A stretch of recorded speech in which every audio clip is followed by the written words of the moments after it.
everybody. Welcome back to another new episode of Unfinished Business Television in the new year of 2024.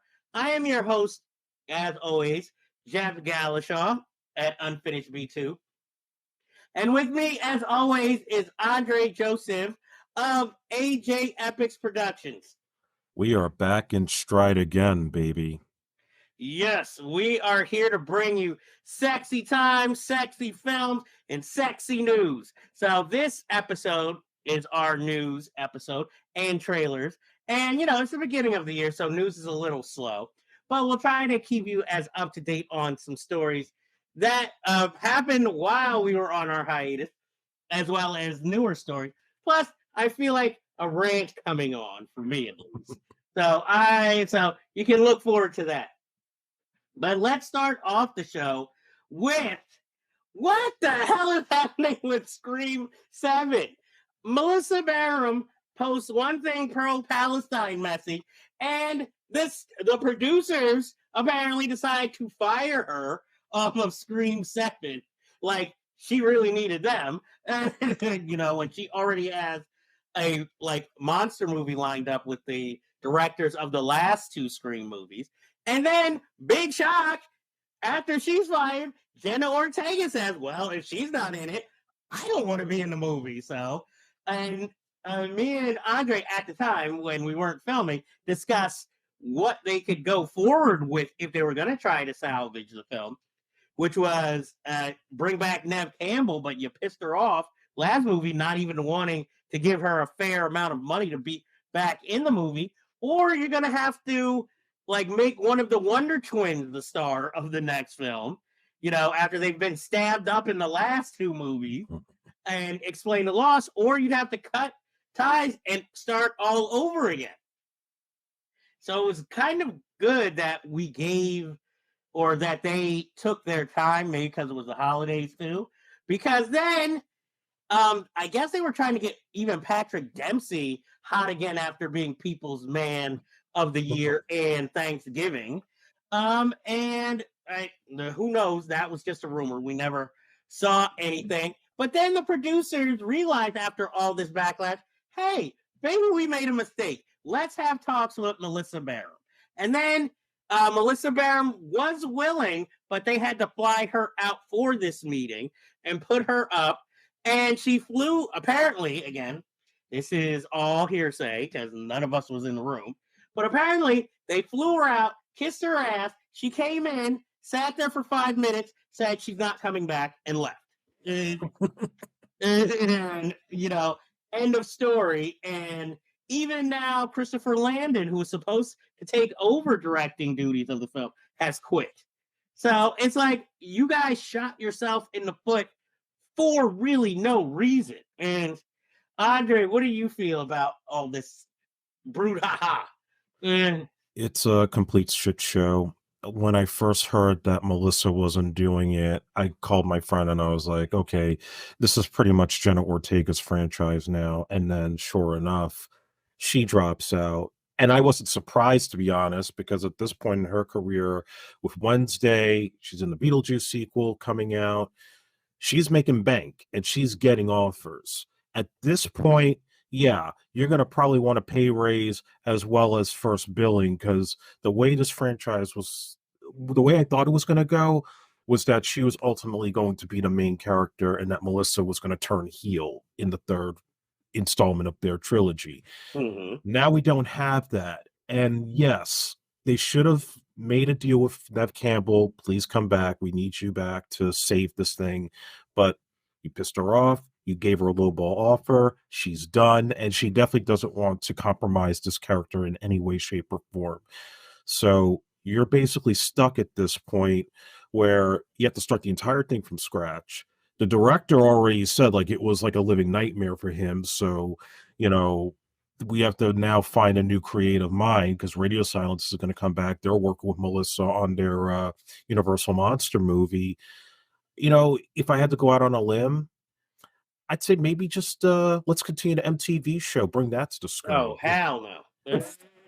I mean, that's how desperate they are. I mean, what are you going to do? Are you going to try to like resurrect Dewey from the dead, or bring back Courtney Cox and do a whole thing about her, do a spin-off, or the proposed, the dude from Scooby-Doo from the first movie, Matthew Lillard. Yeah, his whole proposed idea of bringing his character back from the dead.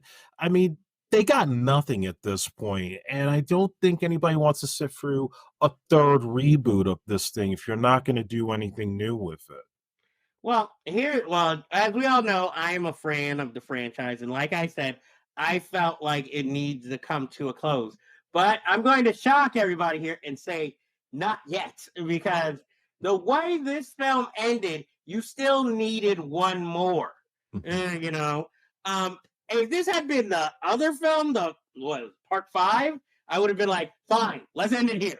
But now you whet my appetite.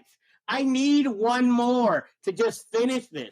And I hate to say it, if need be, we do what Scream has always done. We go into hiatus and hiding for years and then bring it back. And then promise this will be the actual end. Not a Jamie Lee Curtis Halloween end where we're like, this is the final movie. Then we lied. We're going to put her in the beginning of the next one and then kill off her character so she can't come back until we reboot it all over again.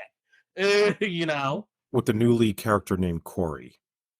Well, of course. Well, as long as they don't make a sequel where it's like, you know what? Let's just have flashes of the old story and then start the story anew of a new killer. I felt like, that last Halloween movie kind of felt like a really rated R episode of a Friday the 13th the series episode. Like, he's got the haunted mask. That's what it felt like. But I'm having hope that they do finally make a final, maybe Scream 7, bring everybody back. Parker Posey, definitely, if you can. I thought she died. We all thought, what's her name died too? Hayden Panettiere. And somehow she comes back. So just because they died doesn't mean they died. Hello? How many people want Stu to come back, even though we saw his head smashed on a television? So anything, this is the Scream universe. Anything can happen. But, it's a shame. Just when I was kind of having a little bit of hope, even though it does need to end. Well, give me one more. Give me one more last fix. The audience demands it. Before people forget who's Scream, what's Ghostface? Ghostface. I don't think I'll forget that easily. I don't know. We're dealing with modern generations. Do they remember Party of Five? They don't remember Back to the Future. Some do. Their parents make them watch it. So the next story. Okay, y'all knew we had to talk about this.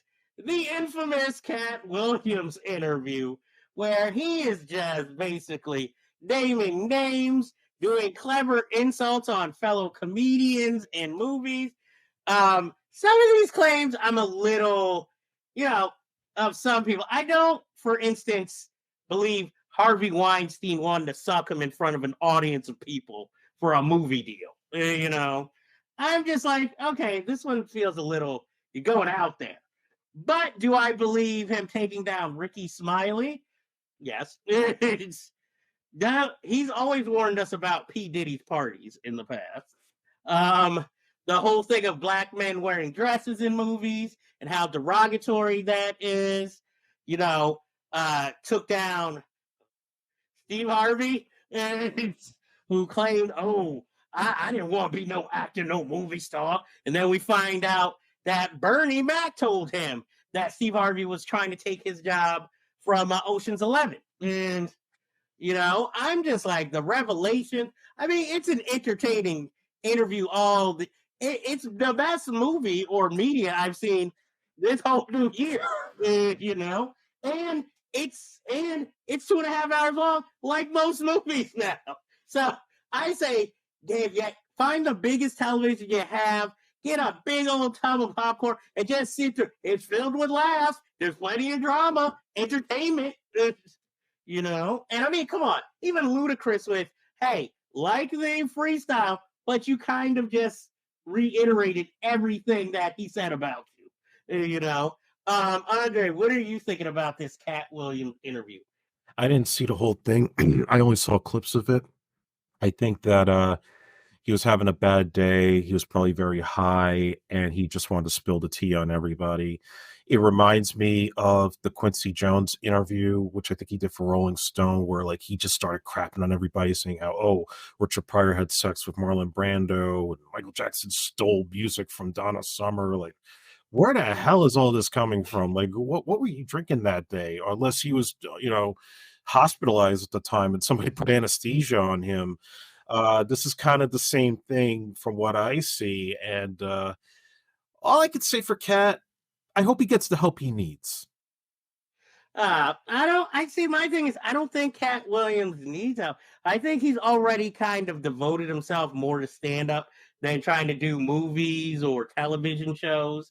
You know, and let's not forget, hosting the show, they are sitting there drinking cognac throughout, and so I mean, and that will loosen the tongue of anyone. So, but I say, if you have a 2.5 hour window, there's nothing out there on this big screen you want to see, watch this interview. It's very entertaining and filled with stars, or at least their names. So, next, speaking of bad interviews, Jonathan Majors, can you just stop talking into microphone? Because it's bad enough we heard the audio that his girlfriend recorded of him giving her this speech about how much of a great man he is, and he needs her to be his Michelle Obama or his favorite, apparently, Coretta Scott King.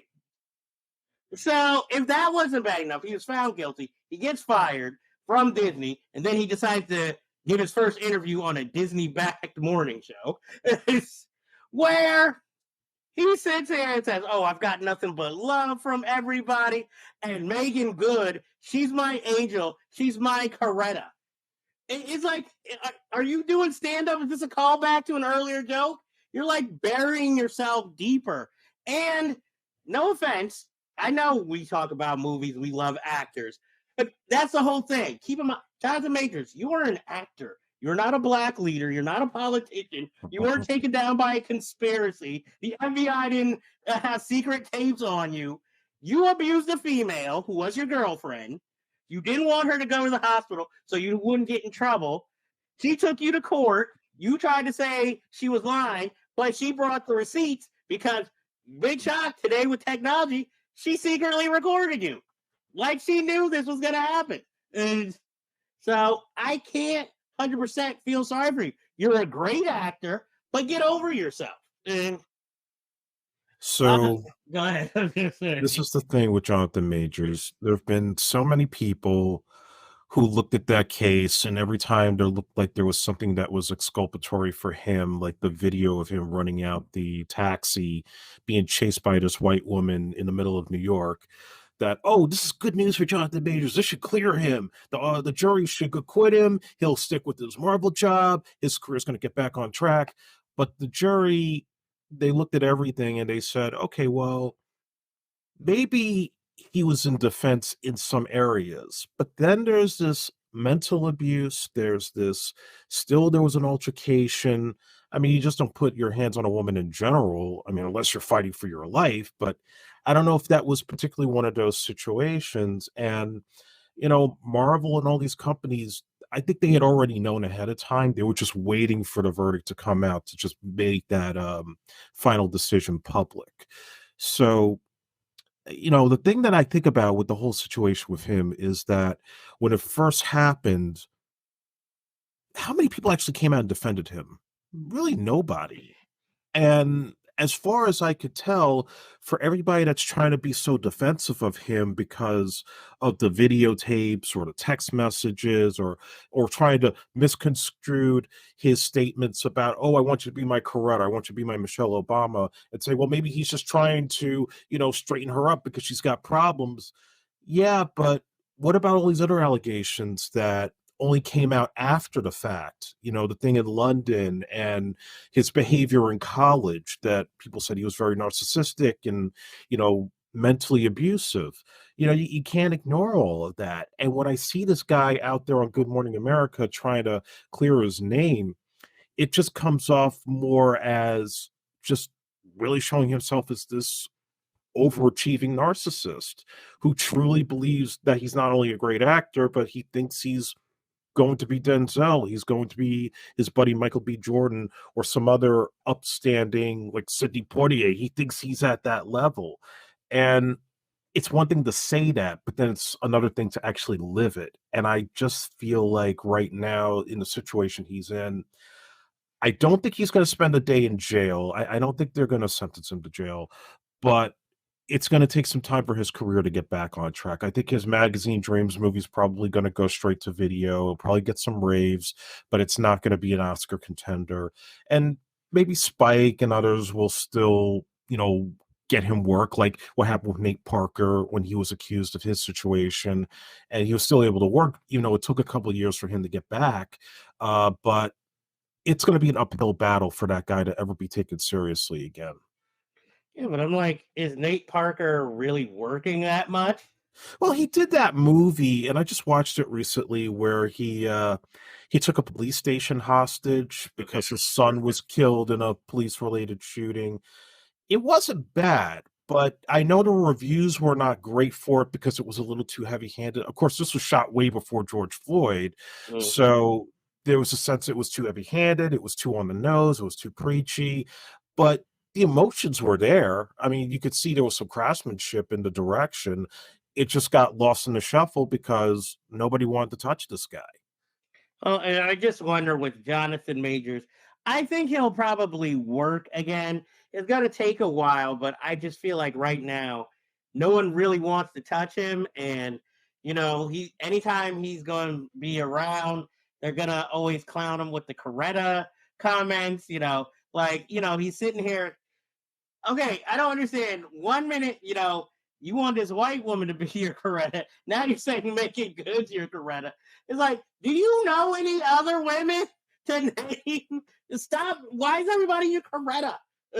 Nobody could be your Betty Shabazz. Uh, you You know, know?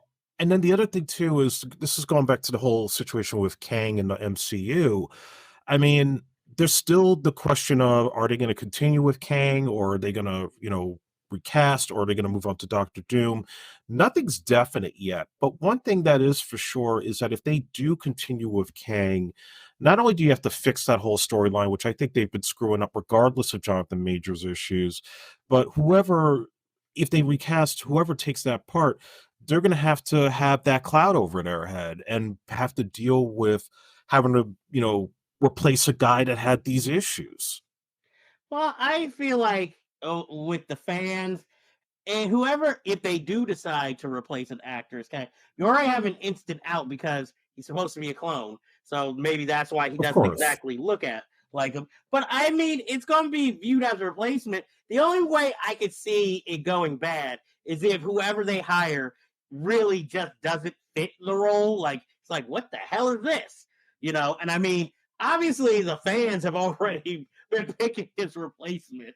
So I was like, damn, you couldn't even wait for the body to get cold. They're already like, nope, this is who I think should take his job. It's like, damn, y'all. So I felt like this interview was his exit interview from a job, pretty much. So it's run by Disney. And so far, the front runner, if they do stay with Kang, will be so far Coleman Domingo is the name that is being mentioned the most. And I've heard him and I've heard Damson Idris. yeah. I mean, in their faint, they wish John Boyega, but I'm like, I just don't Yeah, see him no. taking that role. So yeah, unfortunately, I hope he gets the help he deserves. and I hope maybe when he comes back, he'll be a little more humble and works on his personal problems. I don't know why Megan Good saw him in trouble. Was like, you know what? That's the type of guy I need to date. But that's again between the two of them. She saw Creed 3. Well, hey, he was big. Again, another problem with the movie. He looks way too big to be fighting Michael B. Jordan, no matter how in shape Michael B. Jordan is. Now Michael B. Jordan's racing Ferraris in the streets in his own life. But anyway, the next story we have is that Heat 2, Michael Mann claims, will be filmed this year, and that it's going to be a prequel and a sequel. I'm just wondering in the back of my head, I'm excited for this news, obviously. I mean, it being a prequel, everybody's going to be like, oh, who's going to play the young De Niro? Who's going to play the young Pacino? But also, do you think, considering his age, this might be also maybe Michael Mann's directing swan song, considering he doesn't really get out there and direct. I mean, he made Ferrari, but like Black Hat was how many years ago? And before he came back and took on a project. So I don't know. What are your thoughts on this? I have a couple thoughts because I'm a big Michael Mann fan. And I think I'm excited for it like you. And I could easily see the prequel, set where it's the young Vincent Hanna, the young Neil McCauley, and basically their lives before they converged in the 1995 movie. Now, from what I understand, he's eyeing Adam Driver for the De Niro part, Timothy Chalamet for Pacino's part. And I mean, I think they could do it. At least Driver. Chalamet, it's a little weird, but I think that was the choice Al Pacino suggested. It wasn't so much Michael Mann. So you got to see how that plays out if that goes through. I think, honestly, there are better choices for that part. Yes. But I think, the 2 points I'll make. One, I do have the sense it's going to be his last movie because he is pushing into his 80s. And let's be honest, Michael Mann, he's still a fantastic filmmaker. He definitely influenced my career, but he hasn't had a lot of hits in a while. I mean, ever since he did the Miami Vice movie, that was a disastrous shoot. And it was also very expensive. It was cut down in post-production. He calls it the one that got away because they changed the ending. Public Enemies with Johnny Depp did okay, but it's not like a movie everybody goes back to.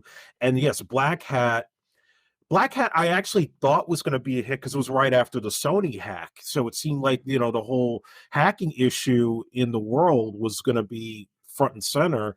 And nobody really went out to see it. And then you try to put out that director's cut, which I don't think made any difference. And thankfully, I haven't seen Ferrari, but it looks like he got away from the digital cameras he was shooting with because that shit was getting annoying. It worked great in Collateral. I don't think it worked as well as anything else, even though there were parts of Miami Vice that were kind of cool with it, but it just trying to capture that look of watching your movie on a plasma TV in 30 frames. No, that it takes away the experience. It's like watching the live video on a film set. So that's why I'm happy that he said he was going to go back to celluloid on it. So maybe he'd get closer to look at the original. The only other concern I have is I have not read the Heat 2 book that he wrote. Our friend Vishon Quillones did. And I know in the present day scenes, you're not only dealing with the older Pacino, but you're also dealing with Val Kilmer's character. So I'm wondering, do we bring back Val and continue to play up the fact that, he can't speak or have to, do the thing with his voice, have his son dub him over? And then Pacino, he's like, what, 83, pushing 84? I mean, what are you going to do? Is he going to roll around in a wheelchair and broken down Val Kilmer has to come after it? Like, I don't know how you're going to handle that part of it. That's the part that makes me weird. And if they're even thinking about aging up Timothy Chalamet, that's going to be even weirder.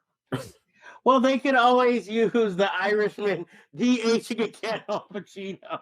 No, not again. Well, I'll admit, I never saw Black Hat, but I knew it wasn't going to be a hit for two reasons. Chris Hemsworth, who has proven himself to be a fine actor, is not believable as a hacker. He is way too good looking. That was A. And B, you even though it was after the hacking scandal, again, a movie about hacking is not going to be that interesting to an audience, especially when they go in and it looks more like an action thriller from the trailer. So that's why I think the movie bombed. Timothy Chalamet, I guess because I haven't seen him play many roles as an adult in any movies. It's always, oh, I'm a teenager, I'm a college student, but I've never really seen him play, an actual adult. So that's why I'm like, straight out the gate, you're gonna be, young cop Al Pacino. That's a hell of a jump. Even DiCaprio took his steps to playing an adult. But I have hope. Like I said, Michael Mann, he's a great director, iconic director. He's getting older, and if this is his swan song, what a way to go out. But I guess it's just like with Scorsese. I'm always kind of hoping maybe one more, just one more, even if it's got to be a smaller film. You know what I'd like to see him do? I'd like to see him bring back Crime Story as a movie, because that was a show that got completely cut short, that had potential. And even though it kind of, they did do the Heat thing there with the cop and the criminal, but in the 1950s, or actually no, the early 1960s, I would like to see him go back to that and maybe do like a condensed 3-hour movie. Oh, you never know, since he's mining, his old classics for material these days. Just don't touch Thief, though. Thief is perfect. Well, yeah, don't touch Thief. I mean, well, he's never going to be able to redo Miami Vice. Miami Vice 2. No, they've been trying to reboot the show. Remember, Vin Diesel was going to produce it, but they have not been able to crack it at all, and hopefully they don't. I was not saying, how was Vin Diesel in charge? Speaking of sequels, 28 days later, apparently it's getting a new trilogy with the original director, Danny Boyle, and screenwriter Alex Garland teaming up to make 3 sequels. Each film is budgeted at $75 million each. It hasn't found a studio yet, but it's definitely imminent because, Danny Boyle hasn't made a film in so long, and they did make a sequel to this movie that Alex Garland wrote that starred a young Jeremy Renner and Rose Byrne, but, the movie wasn't exactly a hit, and the powers that be, at least Alex Garland, wasn't exactly pleased with the final product. So, I mean, there had always been rumors of the two of them teaming up on another project, but I don't think many people thought it would be a sequel to, a trilogy of sequels to these movies, because, the first question that comes to mind, are we going to try and get Cillian Murphy again in these movies?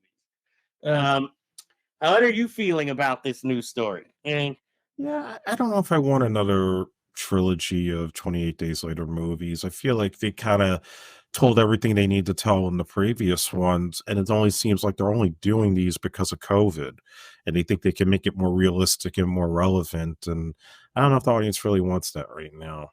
I feel like, as with everything, it's more about money, because they were like, how much did The Walking Dead make? How much are these things making? Well, we can't do a TV series, so let's do 3 movies. Again, I feel like it's that kind of Divergent thing where it's like, you're planning 3 movies.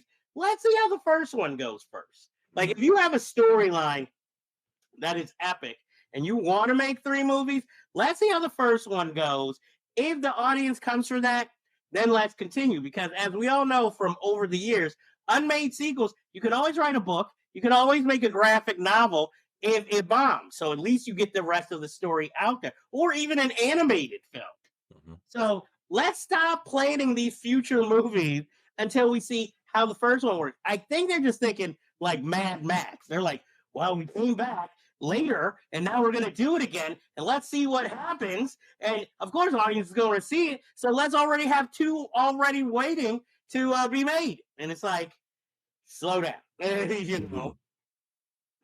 Maybe in the lead up, we'll find out, like, if, Cillian Murphy's coming and he's on a hot streak. So they'll be like, hey, we've got all the pots cooking. But you also have to keep in mind that generation that loved that movie is older now and isn't necessarily going to come back because it might be too violent for them. Or again, like you said, after COVID, maybe people aren't as big into zombies and desolation, but I'll still be keeping an eye on this project because I am a fan of Danny Boyle and Alex Garland. In fact, we're going to talk about one of Alex Garland's movie in our trailer segment.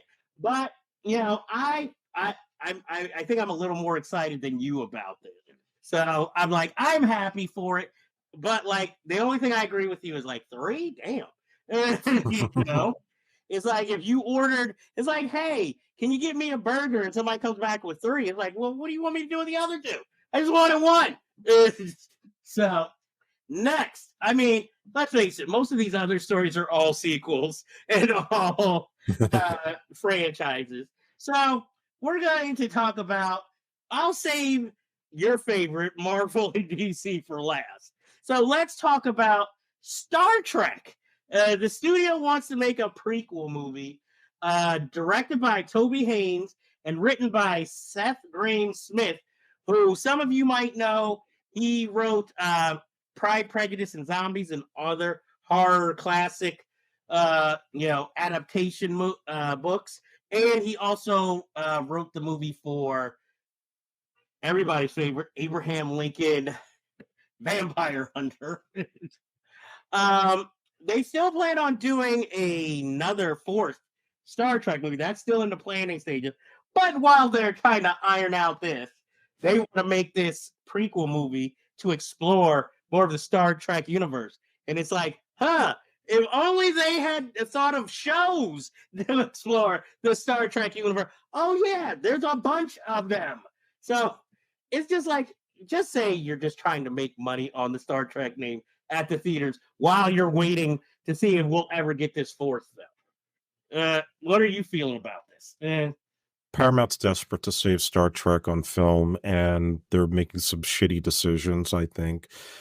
I don't see anybody who's excited for another Star Trek prequel. That first one that Abrams did was an event because we hadn't touched on the original cast in a long time, and he was also creating a whole new timeline because he was so I don't want to be stuck in this continuity. Let's just do our own thing. And I thought, for the most part, at that time, he did as good of a job as he could do.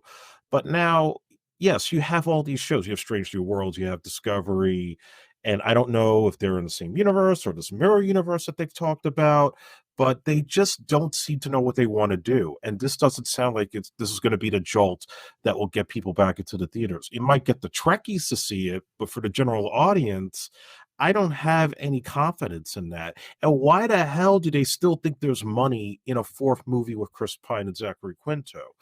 We're already close to about 10 years since Star Trek Beyond came out. This is the longest gap since we've had a Star Trek movie. And that movie didn't do that great. It had a big price tag. And at that point, it was just really the fans who were seeing it. It wasn't so much the general public. And so, they were trying to toss around the idea of bringing back Chris Hemsworth as George Kirk, how he got stuck in the teleporter, that he didn't actually die on the ship in the first movie, and this way he could meet his son. I'm like, come on, guys. This is just, they need Gene Roddenberry, who's no longer with us, and they just don't have a clear direction. It's just, all these guys grooming themselves to do a Star Wars project as opposed to really honoring Star Trek. And I'm sorry to say, but even some of the stuff that I've seen recently, although I heard good things about the last season of Picard, they've totally just don't understand what made Star Trek work to begin with. And I don't see it getting any better anytime soon. Well, I'll always be particular to the Next Generation show. Me too. But I think here's the only idea I heard that was kind of good was when Quentin Tarantino wanted to make it. I liked the idea that he had because his idea was basically less sci-fi, more what he likes, the 1930s gangster tale that just happens to involve, Star Trek crew. And I like that idea, but obviously he doesn't want to make that his final movie, so we're not going to get that. So that would be something where I'd be like, why don't you? A graphic novel would be awesome for that. I definitely read it, even though it's based on a previous Star Trek episode. But again, since this is a mirror universe, different timeline, that never really happened officially yet. So again, and since let's face it, the second movie with what's his name, Benedict Cumberbatch, was Yeah, just another reboot or relook at a character we already knew. What's to stop you from making four again? The same basic a remake of an old episode, only with feature length long. I just feel like how you were saying about like Star Wars. I feel like Paramount is looking to Star Trek to be their Star Wars, where they can just start creating all these like different movies and then television shows, universes, cartoons, animated shows, until basically the Star Trek people are going to get Star Trek out, sort of like how they did with how a lot of people or most people are feeling with Star Wars, where it's like, come on, this is enough. It's like, well, it's always been like that. I mean, going back to Star Trek: The Motion Picture in 1979, the only reason that movie got made was because of Star Wars, and they tried to do all the same things with the merchandising and all the tie-ins, and they realized that didn't work because they made it too much of an experience and not like a story that people can be gripped by.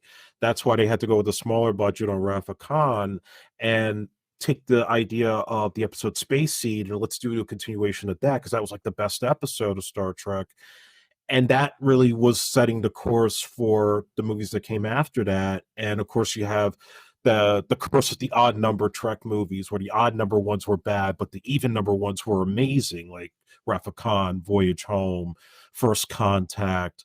But like I said, we don't have the the people that were really like trained and taught by Gene Roddenberry on how to make Star Trek work and then kind of like take their own spin on it.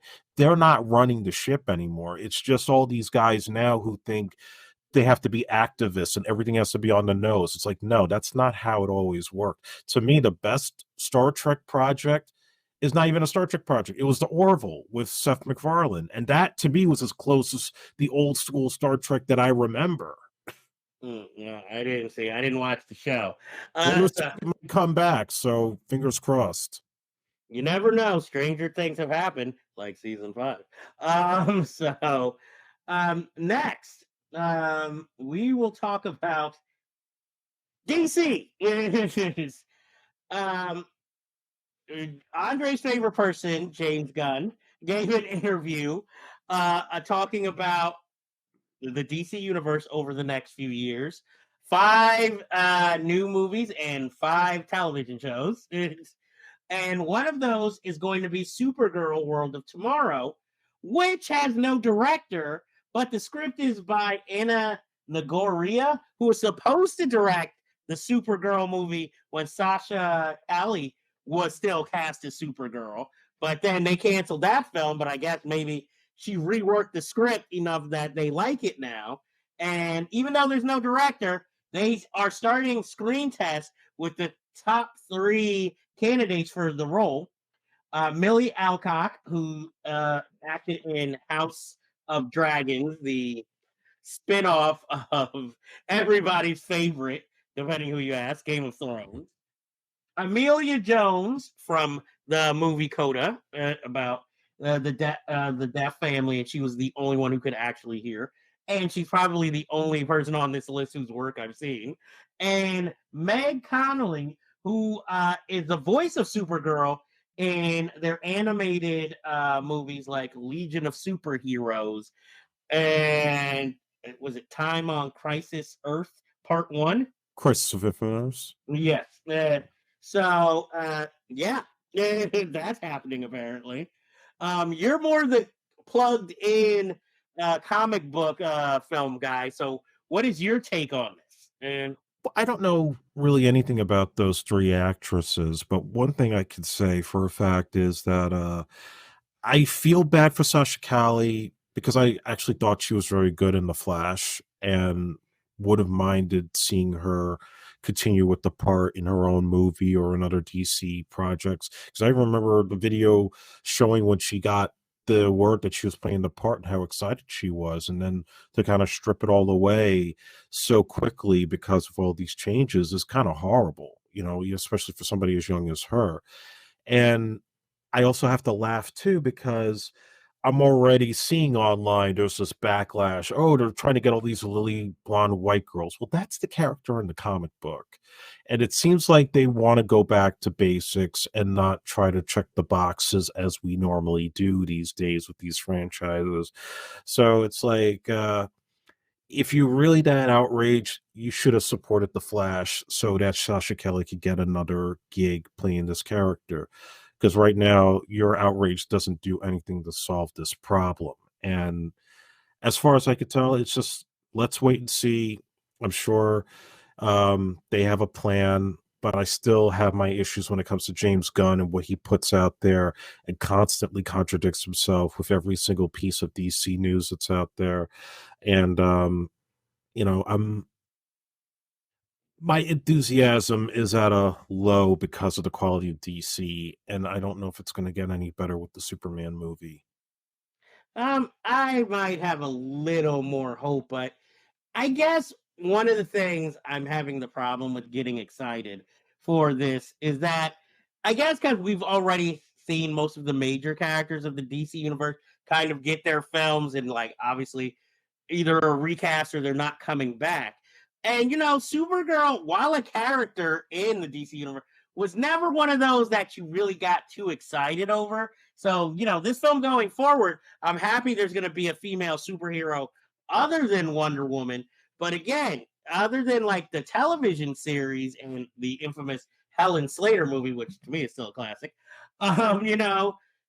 it's really hard to get enthusiastic about this, and especially when we don't even have a team officially or at least announced behind it as far as directed.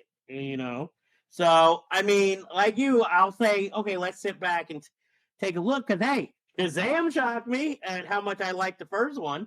But I wasn't excited about that one really. So I'm willing to give this a chance.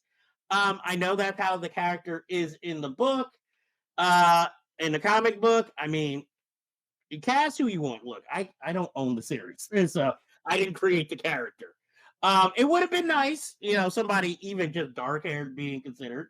But, again, they've made their beds. This is who they want, and I take it they're trying to appeal to obviously a younger audience with, these younger actresses playing this role. And just looking at, I guess, their headshots of them, they look more, like family, wholesome. They don't look like, a Bella Thorne, like a 20-something-year-old seductress. It's just going to look sexy no matter what she does. So, like you said, I still have hope for the project. I'm hoping all this brouhaha that James Gunn and DC Studios have made is going to be worth it in the end as far as quality. But, again, we'll see. And we'll have to wait till 2025 when his Superman movie, one more year. Next, our last story before a rant, we will talk about your favorite Star Wars. They've changed the timelines again. Now, instead of the Daisy Ridley Star Wars movie that was supposed to be the next film, they have decided, hey, let's give Jon Favreau another chance to make a Star Wars movie. But wait, it's a movie version of The Mandalorian and Grogu, or however you say that character's name. Yeah, Grogu. Yeah, so that will be the next, which kind of makes sense because it's like, oh, let's do a spin-off of the television show that so far most people like and make it into a movie. And then that'll soften up the audience. They'll want more. And then we hit them with Daisy Ridley's back working. In our female Star Wars movie. So this timeline is now, we're going to get, are you ready for this? In 2026, they're going to hit us with an uppercut of one movie, and then a few months later, give us a side sweep with another movie, then another film in next year, one. And I'm wondering, is this going to somehow tie in together into a trilogy, or is this going to be them telling their own separate tales just with Star Wars? And I'm really wondering, is it because their Star Wars shows aren't working or going past a certain date, and now they're just like, now let's focus everything on the movies again. Mm. So I always start my caveat or my disclaimer by saying that I don't believe anything that comes out of Lucasfilm's mouth until they actually start rolling cameras on these projects, because they always make announcements. So and so's getting a Star Wars movie, so and so's getting a Star Wars TV show, and it doesn't happen. So let's get that out the way first. Now, as far as this Mandalorian movie, not totally surprising given the fact that this was sort of, I think, in the works for a long time, that eventually it was going to springboard into a film. But the thing about it, though, is the timing of the announcement. Because if you've noticed, this comes just after the comments by the director of the Ray movie, who um, don't remember her exact name. The last name is Trenoy. But she went out and she made that comment about how she likes to make men uncomfortable, or something along those lines. And I know people are getting into an uproar about this and feeling like her comments, because the fact that she's like the first female director of a Star Wars movie, she's trying to make this big deal, like it's this big momentous moment. And it feels like it's an insult towards Bryce Dallas Howard, Deborah Chow, who've directed episodes of the show, Marsha Lucas, who single-handedly saved Star Wars in the editing room, and yes, even, like her or not, Kathleen Kennedy, who brought Star Wars back, after a long dormant period of no projects until Disney bought Lucasfilm.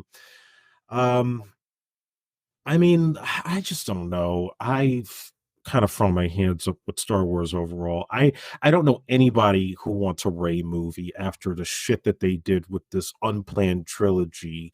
And this is not the fault of Daisy Ridley. It's just bad writing and bad creative direction by bad people.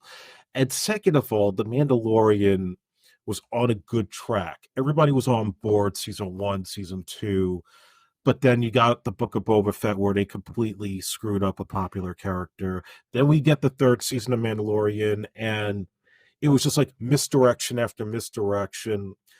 And I think the appeal is lost. There's still fans. It'll still make money. Don't get me wrong. If these projects happen, people are going to line up to see it. But do you really think the hype and the expectation is going to be there the way it was when the prequels first came out, or when we got The Force Awakens? I don't think so. I think people are already kind of fatigued with Star Wars the same way they're fatigued with Marvel. And you would have to basically drag hell or high water to get it back to a place where you win back the fans and build new fans. I think maybe their calculation with the Rey movie is that the audience that were young when The Force Awakens came out will have nostalgia for that movie when it hits in 2026, I think is the latest. And perhaps this Mandalorian movie got announced because maybe that's the first one that's going to go before Rey. So they want to have that ready and not feel like, well, we've gone 10 years with not, a single movie. Let's get something out right now. And, they think Grogu will sell more tickets than Rey Skywalker at the moment, or Rey Palpatine, as they like to call her. I'm sorry. When I left that Rise of Skywalker, there were a lot of people who called bullshit on that ending. So that's not a good sign going into that particular project. Well, here's my thing. I know it's late. I wish it would just end. Just move on to something else. Do Monkey Island. Do Maniac Mansion. Do anything else in the Lucasfilm library. Hell, do what was the maybe they get involved with Marvel and do Howard the Duck. Fuck it. No. I think if you're gonna make a Star Wars movie, make them as exciting as the trailers are for these movies.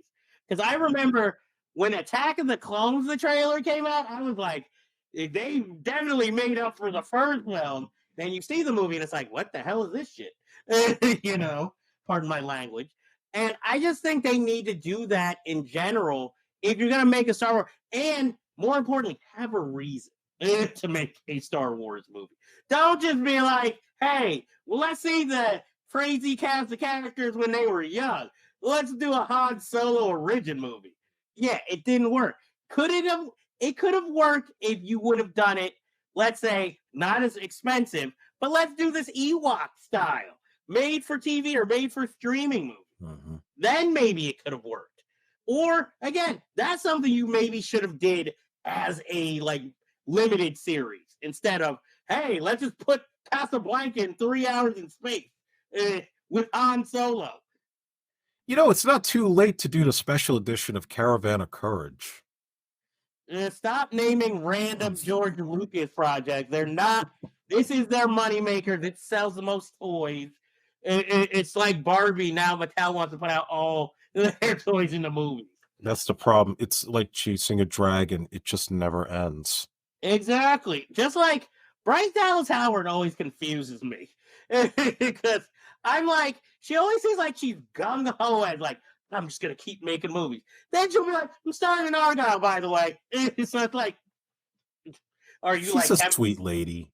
I'm sure she is. She has a very nice father. But I'm like, are you Kevin Costner? Like, it's like, I thought you were sticking to one. Why do you keep coming back? And notice, it's not like she comes back in independent films either. It's always like a studio movie. Like, oh, I'm directing, but by the way, I'm playing Elton John's mother in this movie. And it's, or, hey, I'm going back to directing, but I will be in the Jurassic Park sequels. So now it's like, hey, another spy novel comedy franchise she could star in. And then she'll probably be like, oh, but my indie movie that I directed is coming out soon. So I'm just like, look, I like Bryce Dallas Howard. I'm just confused half the time. Like, ooh, Bryce Dallas Howard has a new project. Doing what? Is she directing or is she, acting? Look, it is not my fault you are a redhead and get mixed up with some other actresses. But anyway, and now that is the end of news, but time for a particular rant. Andre, are you a watcher of documentaries? Yes. Okay. Did you see the one on Max? I keep wanting to say HBO. The Curious Case of Natalia Grace. I have not. Okay, this is this big documentary about this. Basically, it's like the plot of Orphan. This couple adopts a little girl who, is disabled. And, they say it's a closed adoption. And they adopt what they believe is a 7-year-old girl. But then they're claiming, no, this is a grown woman because she has pubic hair and has a period. And as we go episode by episode, the mystery demons, because every time you think you've got to figure out some new evidence, some new witness will come forth, and you're confused again as to, is she a child or is she an adult? And I mean, it's a captivating documentary, a series, because also, I guess, like I said, it keeps you on your toes. But now, I thought it was only going to be one season, and that was it, a limited series.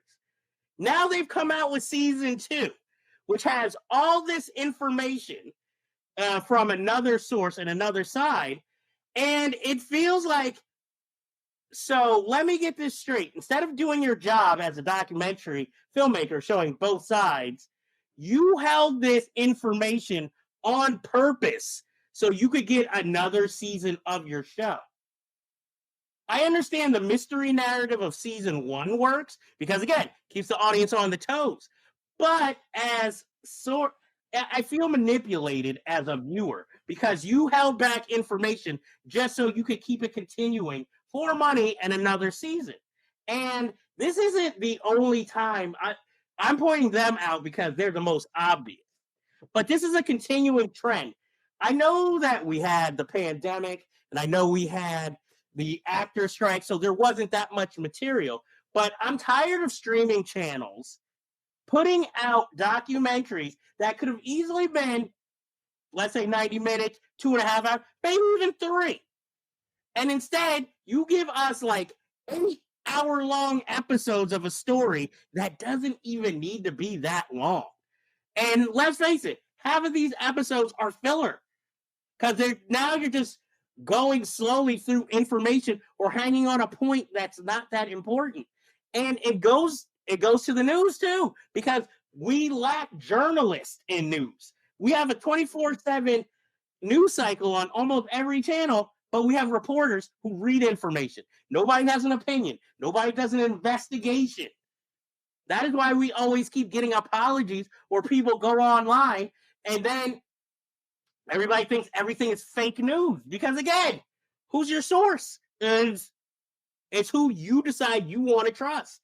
There is no, there's no Edward R. Murrow. I mean, I'm not that old. There's no Walter Cronkite. There's no person you trust anymore because everybody's a talking head who looks good in makeup or maybe looks trustworthy.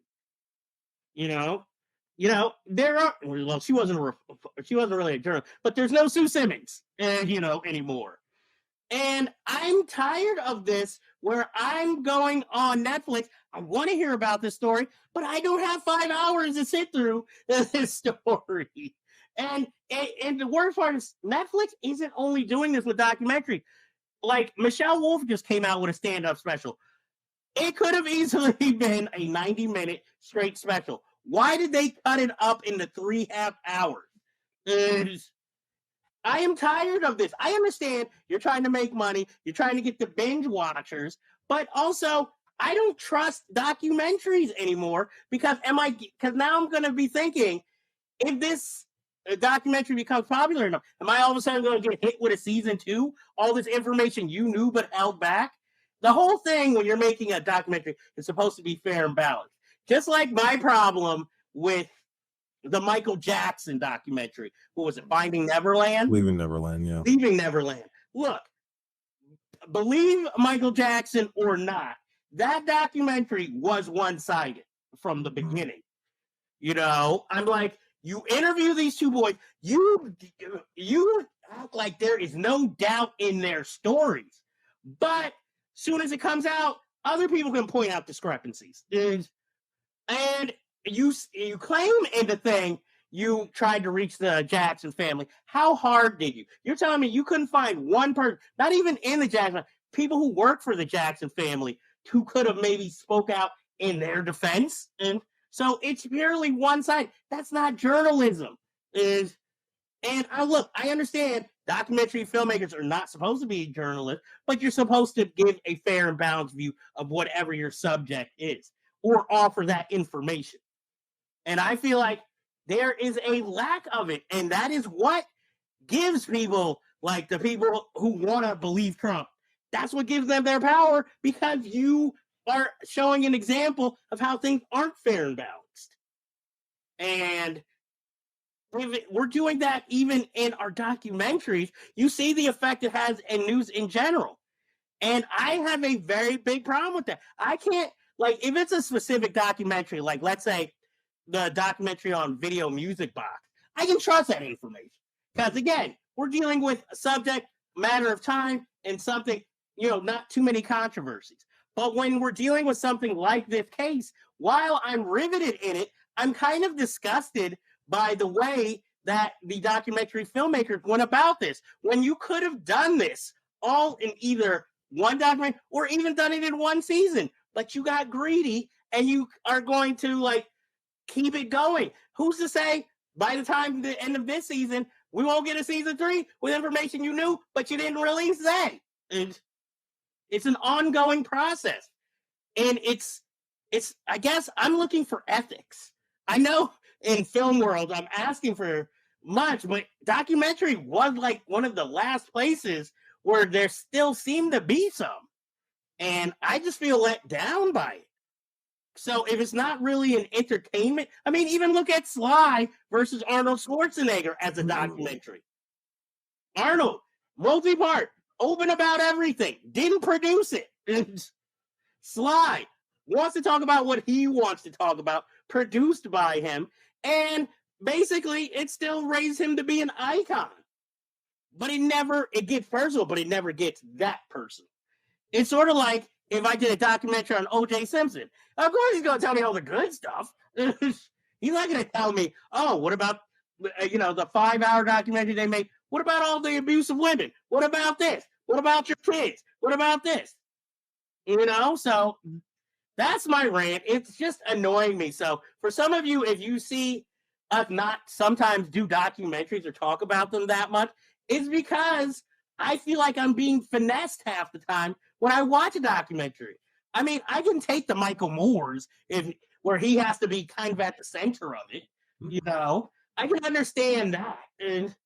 But for all the people who got mad at Michael Moore when he did documentaries, at least he gave you most of the answers and gave the other side a chance to speak for themselves.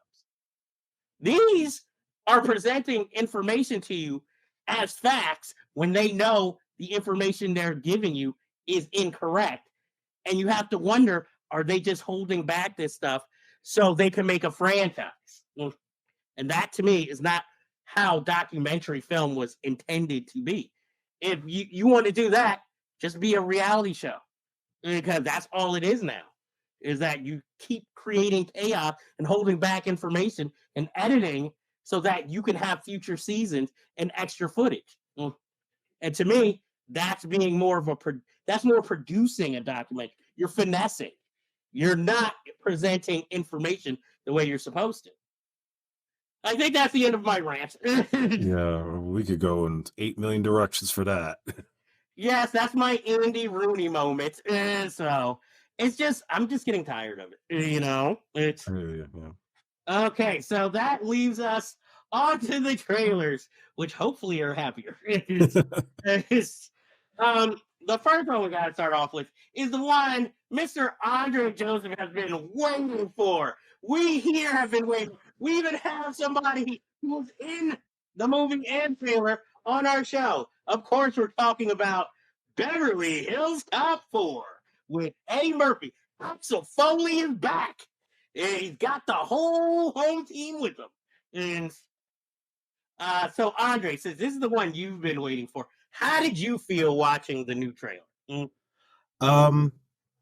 I was actually kind of relieved, to be honest. Okay. Yeah, no, because we had John Ashton on. One of the things I asked him was, is this movie going to be closer to the first film, or is it going to be more action driven like the second? And he said it would be more like the first. And I only asked him that because I didn't know anything about Mark Malloy, the director. I only knew he did like a lot of Apple commercials and some short films, and most of it seemed like it really leaned heavily on like silly comedy stuff. Okay. So when I saw this trailer and I saw that it had kind of the feel of the second movie and maybe like a Michael Bay type of picture, I was like, okay, that's a good start, because it feels like it's going to be taken seriously, still have the comedy, and Eddie's going to kick some ass. And we have all the favorites. Paul Reiser's back, Judge Reinhold's back, Bronson Pinchot comes back as Surge, and we get the first glimpse of Kevin Bacon as the villain, who's a dirty cop. Only Taylor Page's part was played down because I guess they don't want to say that that's his daughter, but clearly it is. Well, Joseph Gordon-Levitt isn't that much in the trailer either. Yeah, but they make it pretty much clear like he's going to be riding around a lot in this movie around Axel. Yeah. There's not a lot of comedy in it. That may be the one red flag, but I'm going to give it an open mind to believe, like what John said, that this was going to be maybe the best one since the first one. Just because of the fact that the third movie was just such a shit show, and they totally, like, everybody we talked to about how John Landis handled it tells you how bad things went. So with Bruckheimer back as producer, having all the familiar faces, and Lord willing, Harold Faltermeyer does the music. I'm actually excited. I think it's going to be better than what the trailer is showing us. I mean, I hope so. I'm looking forward to it. Again, we don't know exactly everything. They're still, trying to keep the cards close to the vest. I, as always, no offense to him, but I was like, okay, Bronson Pinchot's back. He was like the holdout. I wouldn't have been like, no. Judge Reinhold looking, very Billy-esque. Not too much like Uncle Randy from National Lampoon movies, where he replaced Randy Quaid. Like I said, I have faith in it. I mean, I think it also helps. Again, new director. it's not Eddie bringing in like his director du jour that he usually had, like Craig Brewer or a Right. Brian Robbins, who's now the head of Paramount. So I kind of have faith. I'm hoping just be better than Candy Cane Lane. That's not that hard, you know. All I want is I want him to be funny, and from what I've heard, it's R-rated. He's cursing, he's doing his thing, so we're getting the old school Eddie Murphy from all sources. I do worry though, with all his comments about how hard it was to shoot the movie because of the action, and he had a back brace, and then he supposedly busted his knee. I'm worried about, that sort of thing. But I mean, again, if they had to put him through the rigors of that, then I expect that he did some serious action in this. And I'm hoping to God that Billy and Taggart don't get killed off. Oh yes, please, no. Yeah, we gotta have the Three Musketeers. Even if they're not in the movie for very long, I just want them to be together and like kick some ass, and they could be with the younger crowd. Do you think he's gonna be nice and like give Brandon T. Jackson a cameo after the canceled series?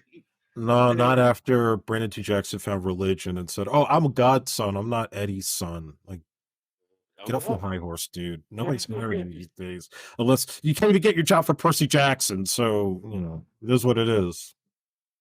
Oh, Percy Jackson. So we're both looking forward to this movie, Yes. obviously.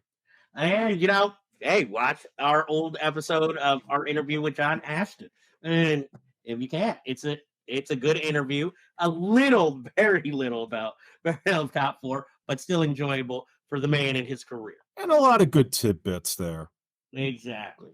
Next, we take on Villar's Girl with Jenna Ortega, where she plays a college student seductress who seems to be obsessed with her teacher. And of course, her teacher might have a fondness for her, but insists he did nothing wrong. So I'm like, okay, the remake of The Crush here without the parent. But again, my only problem, I understand she's getting older and, some pervy guys want to see her. But Jenna Ortega, it's still like watching a 14-year-old girl. It's like your little sister, your cousin, at our age, maybe your daughter, being like, oh, I'm going to be sexual and sexy. It was bad enough. Like, we both love the film, but even in X, when she had like kind of leading to a sex scene, it still felt like this feels like wrong. So now a whole movie based around her seducing, and it's just like, are we going to try and make, the teacher character seem like kind of a perv like Harry Elway? Or are we on her side and she's just doing what comes naturally, and it's not her fault if he gets obsessed with her blossoming sexuality? I will say I'm probably not going to see this in theaters. It doesn't look bad, but again, it feels like we've seen this before. Do you have any thoughts on this trailer? Yeah, I'm with you about Jenna Ortega. It's uncomfortable to see, even though she is like probably in her 20s, she still looks like she's in grammar school trying to flirt with a guy much, much older than her. And maybe that might work for the movie for all we know. It may actually add something to it as long as they don't get too explicit. Ads in audience. I think with Jenna Ortega, though, I'd much rather see her do more Wednesday type parts where she actually is like cool. She had like her and Zendaya are like two actresses I see where I don't look at them sexually. I just look at them as like, yes, they're attractive in their own ways, but they're just relatable, they're likable, and they have a little bit of a spunk, a little bit of an attitude that I kind of gravitate to. Like, you want to actually hang out with them. So that's really my thought on it. Yeah, because I agree with you about Zendaya and her. I mean, she made a movie that was released on HBO. I think it was the beginning of last year, which was like a drama where she was one of the survivors of a school shooting and bonds with another girl and another guy who all survived. And I'm like, if you want to put her in a drama, put her in something like that.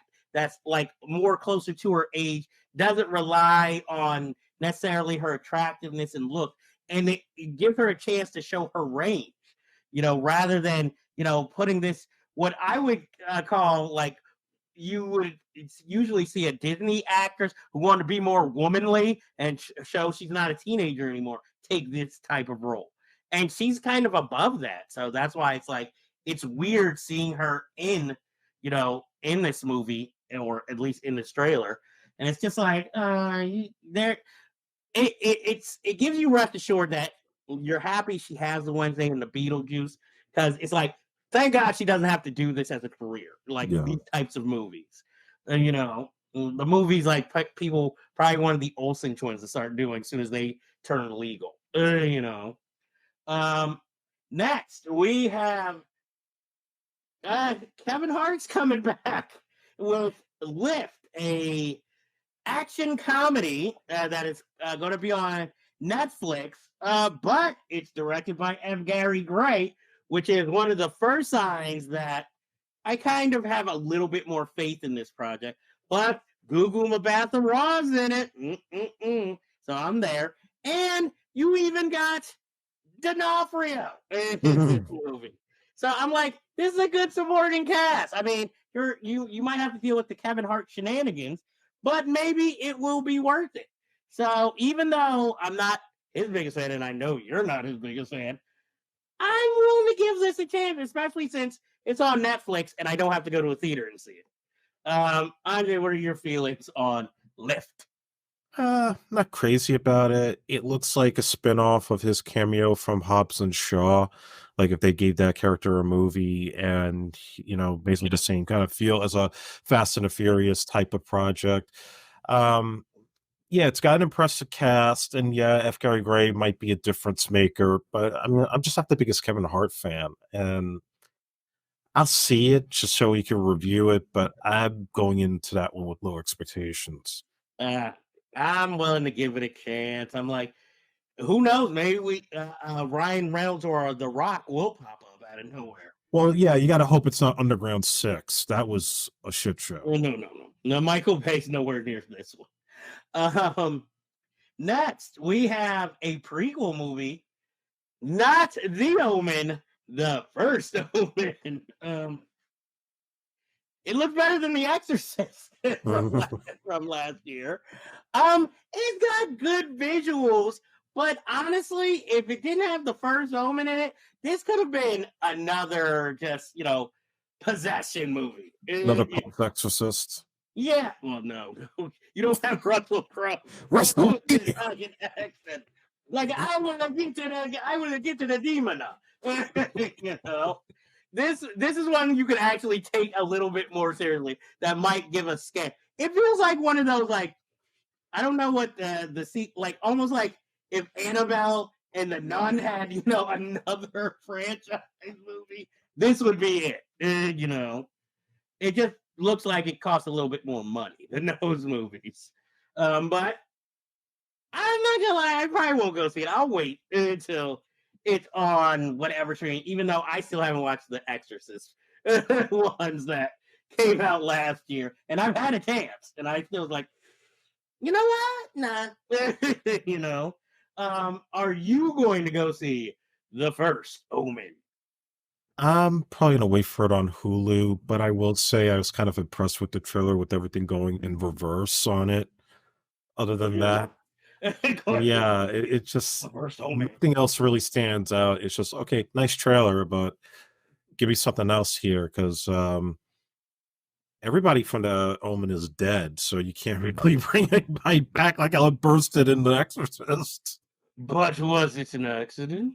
Oh Lord. Well, you could bring back the remake of The Omen people. Julia Stiles and Liam Schreiber, I'm sure, are free. I'm sure we want to forget that ever happened. Some of us never will. And not to mention, Liam Schreiber needs a comeback. Scream 7 ain't happening. He's like, you don't want continuity. He's fine doing theater. He's good. And plus, he's probably going to be in Deadpool 3. I have no problem with Liev Schreiber as an actor. I love him. I Yeah, love Bumble. I would not mind him showing up to be the star power of the first Omen, even though that will never happen. I'm sure he's already crossed that off. And like, what? I don't remember that movie. Or do what every actor says, even though they were there. Like, I was drunk the whole time, or I was going through some personal shit. Don Cheadle doesn't remember doing Meteor Man. Oh, come on. You know what?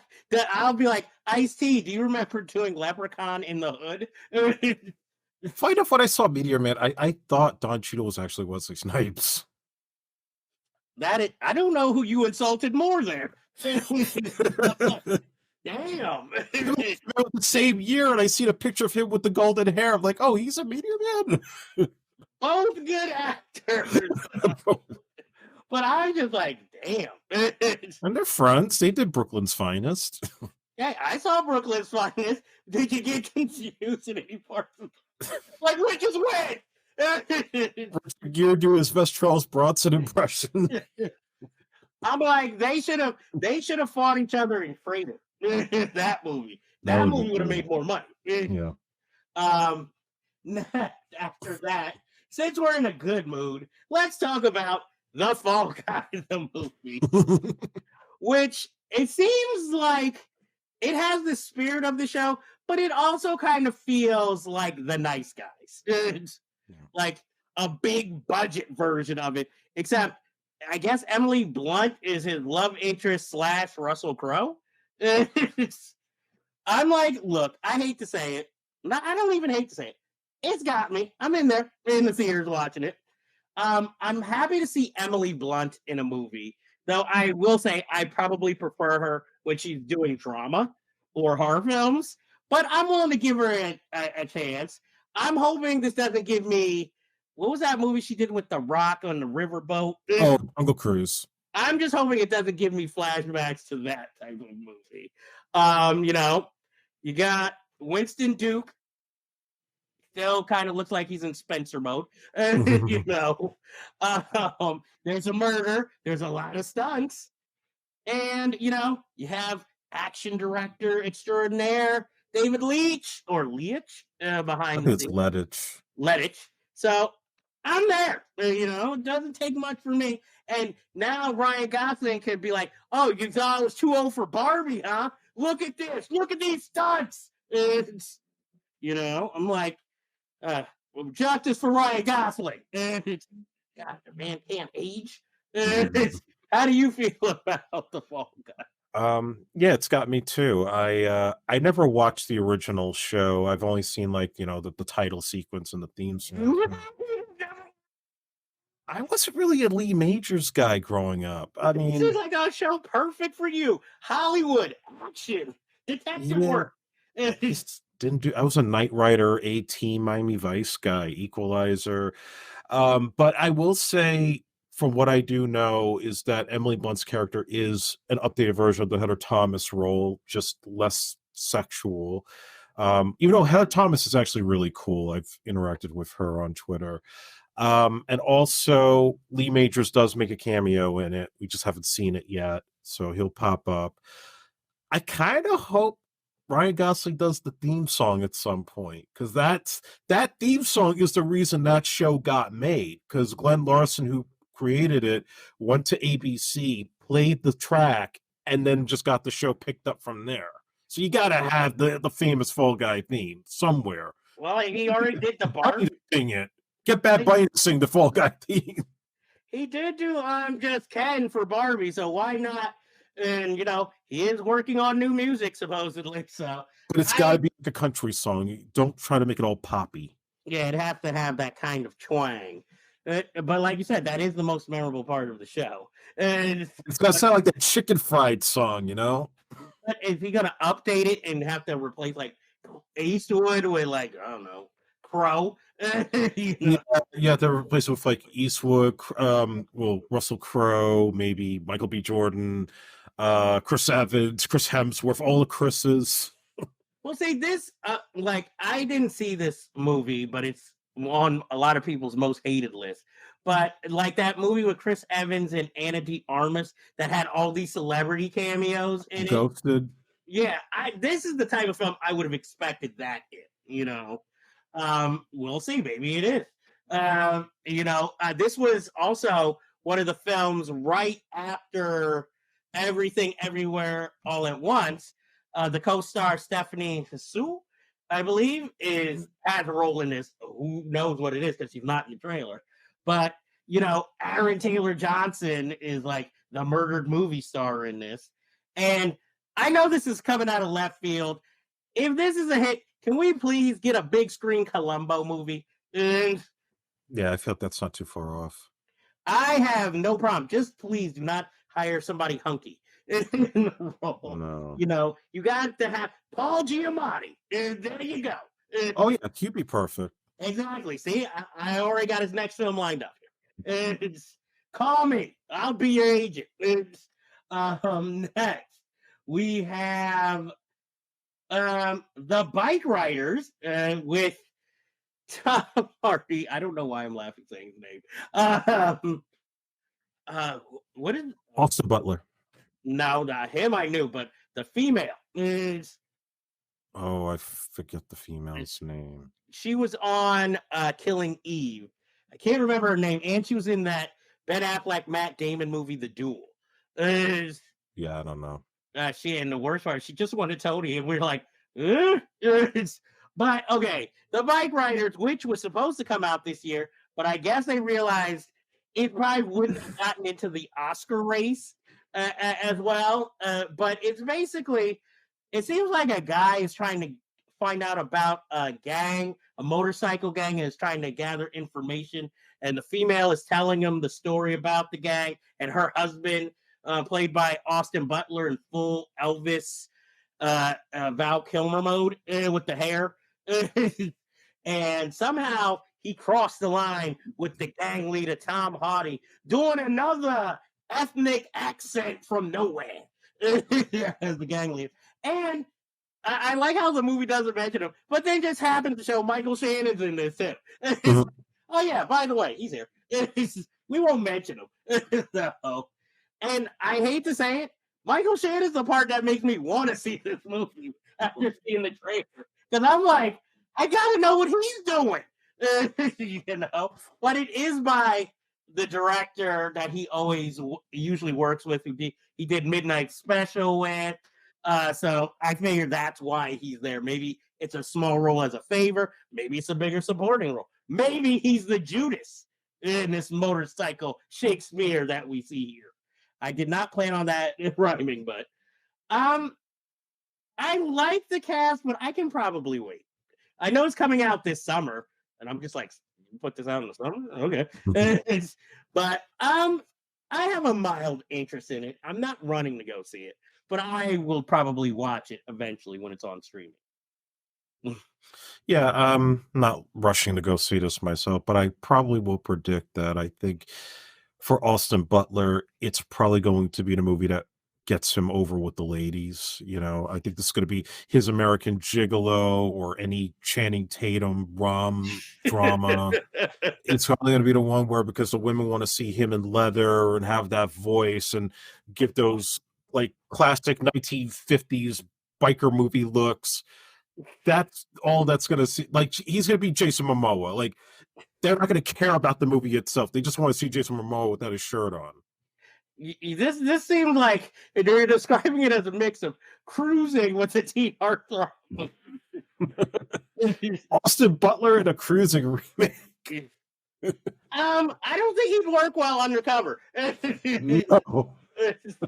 I view Austin Butler. Here's my thing: 23 Jump Street, him as the villain.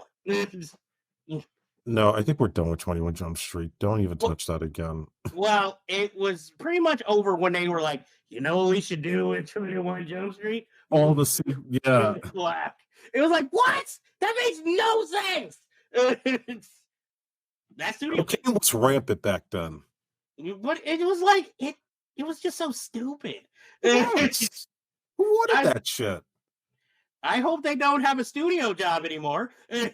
Yeah, no, they were all fired after the hack. Okay, because I'm just like, yeah, less said the better about that. I wish we were doing the show when that was that was out there. Um, Next, we only have 3 trailers left, but I saved the juiciest for the end. First, this weird ass movie starring Kristen Stewart called Love Lies Bleeding, which seems like a drama and a noir where she's in a lesbian relationship with a female bodybuilder.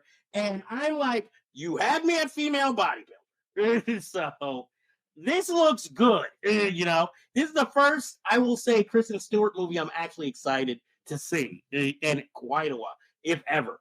No offense, she's a good actress. But her movies aren't exactly like, ooh, I gotta see this. This one, I'm like, I want to know where this goes. It got a kind of neon Cronenberg vibe for me going here. And of course, I want to know all about her co-star, the bodybuilder. I want to know, how did this movie even start as an idea? But what did you think when you saw the trailer? This is one of those comes out of nowhere. Right? Yeah, same as you. Like I look at the poster, and I knew that wasn't Kristen Stewart on the poster. This jacked up chick.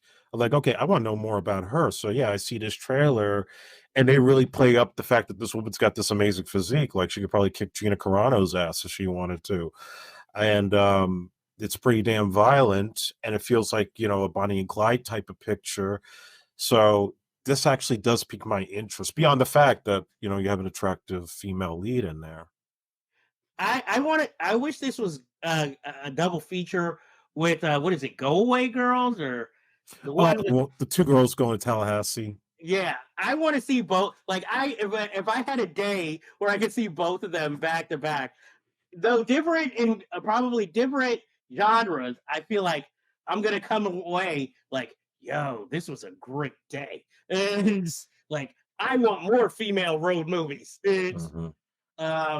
Next, we have, sure to be controversial, and maybe this year's kind of the Joker movie, that where there's going to be so much controversy, so many opinions, talking heads.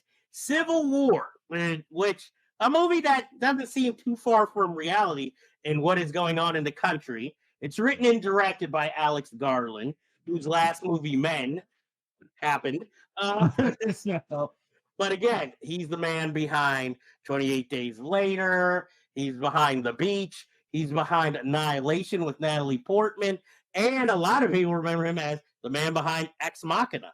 This is his biggest film in scope, because this is just like an American political war movie with Kirsten Dunst and her husband, Jesse Plemons. Always nice to see. And, the rest of the cast is recognizable, but you'll know their faces, but you probably don't know their names. And I really want to see this film, but I'm afraid of the aftermath of this film also. I will say, though, Jesse Plemons is the most memorable person from the trailer, even if not just for his outfit. But I want to see this, and I'm excited for it, but I can't say exactly I'm looking forward to it. And what are your feelings on this trailer?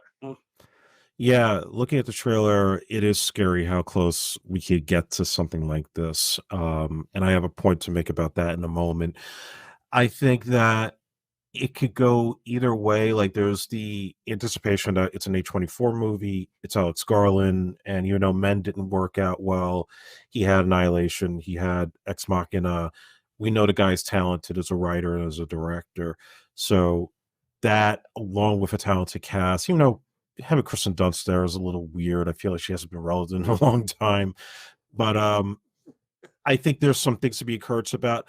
Other times I look at it and fear it's going to be like one of these other like sci-fi movies that has a great trailer, but then the execution feels kind of cheap. Like one of those, what was it, Battle Los Angeles, or one of those movies. That's kind of like the vibe I was getting at times. And I'm sorry, like when I see Nick Offerman in a movie that's supposed to be dramatic, I can't take it seriously. I do like Nick Offerman. Ron Swanson, it's just, That's a character that doesn't leave you after watching all of Parks and Recreation. Now, you said that, you're afraid of the aftermath of this movie. If it's good, if it's the kind of water cooler type of picture that gets everybody talking, I hope it would be our generation's the day after. How the day after dealing with what would actually happen if there was a nuclear explosion in America and the aftermath of it, and how that movie, because it was such a big deal at the time, it was a television movie, but it was such a big deal that it kind of created less tension in the world when it came to nuclear weapons and the possibility of nuclear war. It's still out there, but this kind of like quelled the idea of having it happen in the immediate. I kind of hope with all the shit that's going on right now, and we're in an election year, we don't know what's going to go down, that if a movie like this comes along and if it has an impact, that maybe that'll make people think twice if it really resonates. I mean, the fact that it's Alex Garland behind it, not like, again, whoever directed Battle of Los Angeles, Yeah. somebody who's like not up there in the echelon of like screenwriting and directing, I would feel a little bit better. I mean, again, it's not like this has a big name cast. It's more actors you just recognize. I wish kind of that it came out now early and not so close, maybe around, let's say, election time, so that it doesn't have that much influence. But maybe this will be in the back of your mind, especially if it is as thought provoking as it looks. So we'll just have to see. But, definitely on the lookout for it. And, I hope maybe this will be Kirsten Dunst's comeback, and because, Jesse Plemons just keeps going up, up, up, up. And for our final trailer, because this trailer just came out this morning, we are going to discuss Back in Black, the Amy Winehouse story. I'm going to let you go first, Andre, because I have a lot to say about this.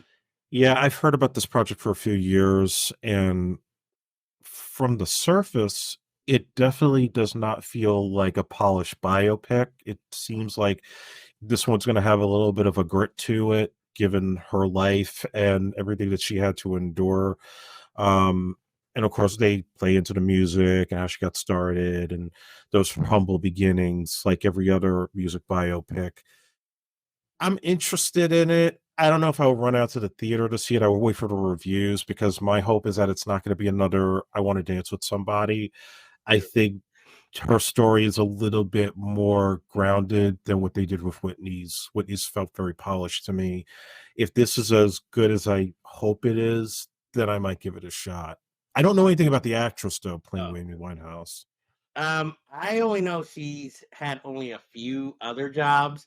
I have mixed feelings because I am a huge Amy Winehouse fan. So, I went out to go see the Amy documentary as soon as it came out. And to me, that was enough of the definitive story that needed to be told. Now, this film coming out, I don't know from whose point of view, if it's from her parents' point of view, if it's an independent person going by, the stories or what's on record. At first, even when I first saw pictures from the set of this film, I felt like it was sacrilegious to me. And, because I am such a big fan, and I don't want to, if you're going to tell her life story, warts and all, I don't want no, short stepping. I don't want no Lifetime feeling film. And the thing is, since her career skyrocketed so fast and then fell so fast, it's not like a Whitney where it's going to be an epic. Everything happens in such a quick amount of time. And I'm hoping that maybe it'll give like more of an explanation for why the decisions that she did make in life. And and like how some people went opening night to go see I'm going to Dance with Somebody. I will probably be there opening night to see this film, but I will be the first one to rip it to shreds if it is bad. And the only thing I can hope for with this film is that maybe they will officially release some of like the live performances and bootlegs more, so you can get those on album or vinyl. or even CD if possible. But yeah, I really want this movie to be good. But it's like anybody trying to make a David Bowie film, even. Oh It's like, God, no. yeah, it's never going to be good enough for certain people. It might tell the story, but it's not going to have that same effect. I hope I'm wrong. I hope this movie's actually better than we might think it will be. And I hope this young lady inhabits the role and shocks us all. But until, again, it's officially released or even previewed for reviewers at any festival, can't say anything, but I'm watching it with my arms crossed at this point, waiting to hear word on it. I really hope it's good, but we'll see. And that is the end of all the trailers. Calm down, because now we are going to your favorite part, the reviews. Audience, you want us to talk about what's out there, what we thought, what maybe we think you should see, what's good, what's bad about the things that are out there. And first, we're going to go with a movie. I'll admit it took me a little while to go see because I wasn't going to pay for it.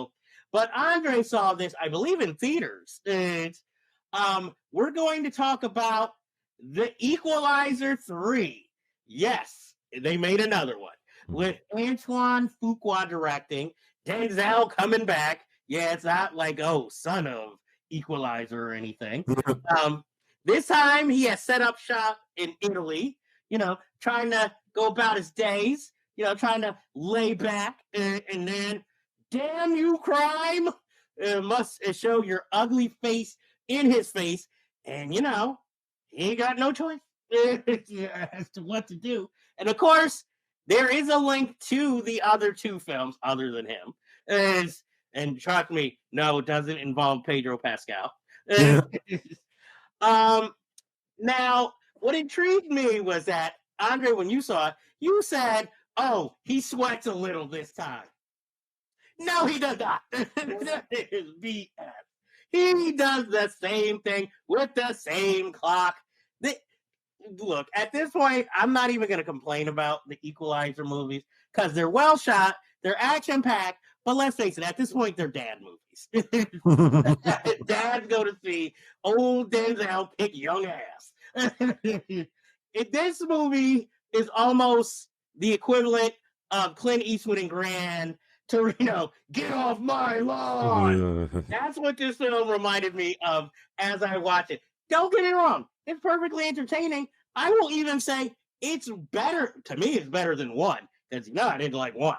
Two, I found more entertaining than one.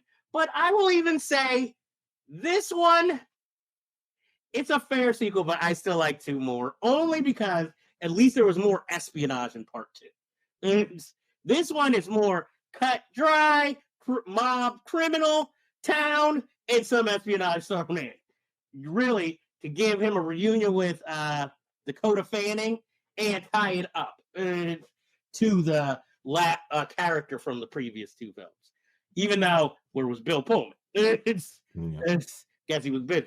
What did you think of Equalizer since you saw it in theaters and before me?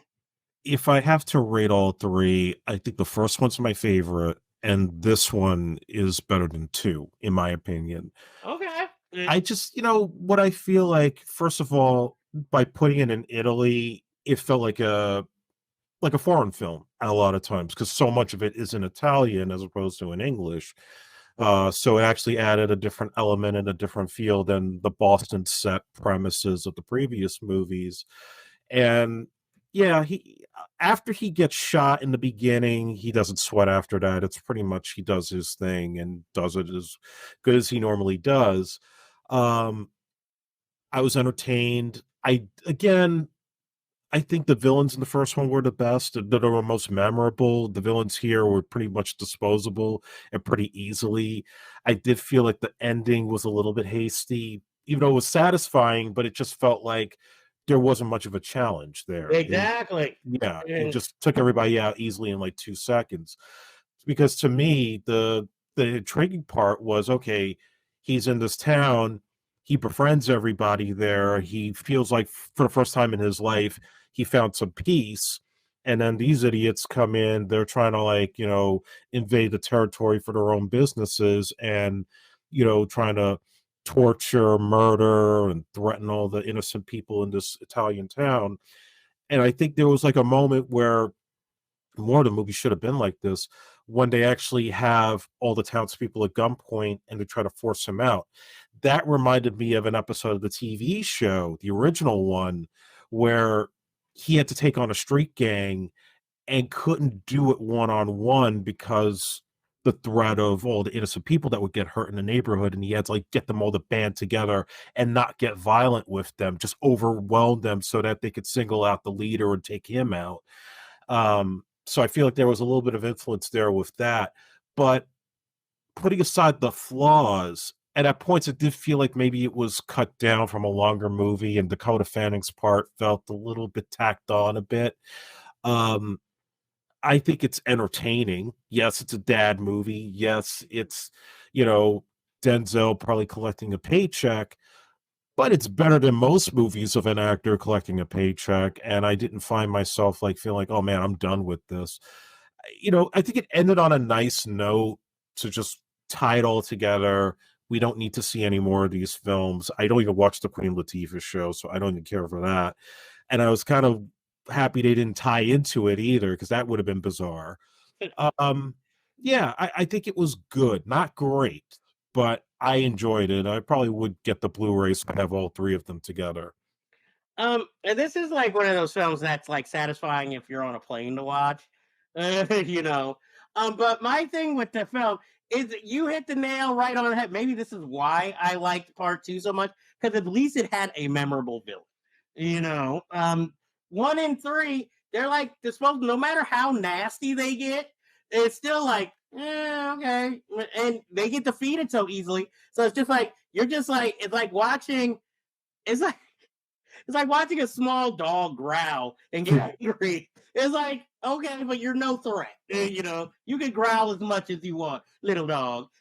You know, and I just felt sorry for the honest cop who just kept getting his ass kicked by this gang, no matter where he went. When he went to dinner, his apartment, it's like, I'm just getting ass whooped over here. And then they give him a mercy kill of one of the villains later in the film. Like, one other issue I did have when I rewatched it again recently is with the music score, because I know they changed composers here.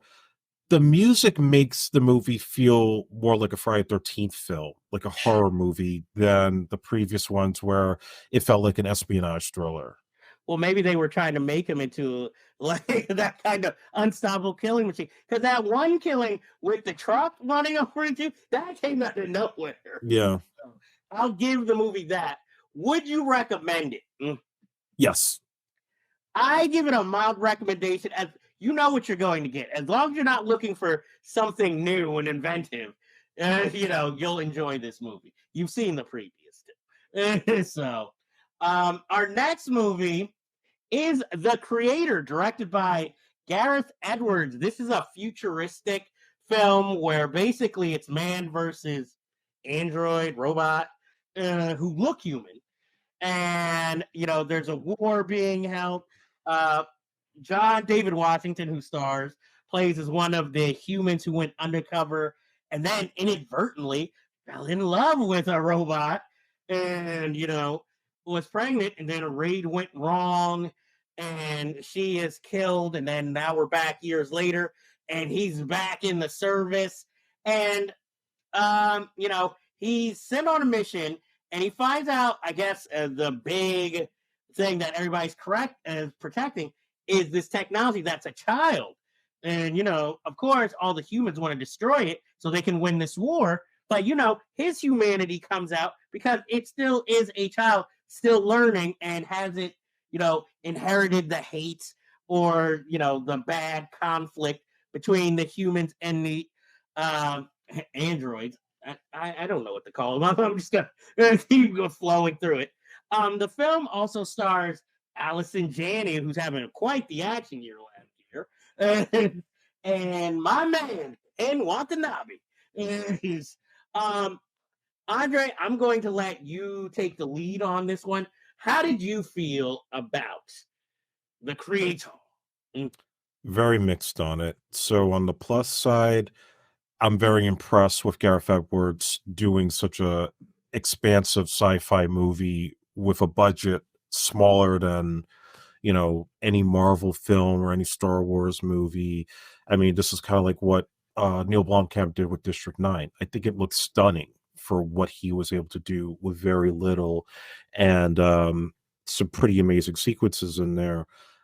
I have two problems with this movie, though. One is that I feel like I've seen this plot so many different times in a sci-fi film. I kind of kept getting flashbacks of Elysium with Matt Damon, kind of the same thing of like a chosen person that's got to save the planet at a time of crisis and ultimately sacrifices himself, spoiler alert, to save the world.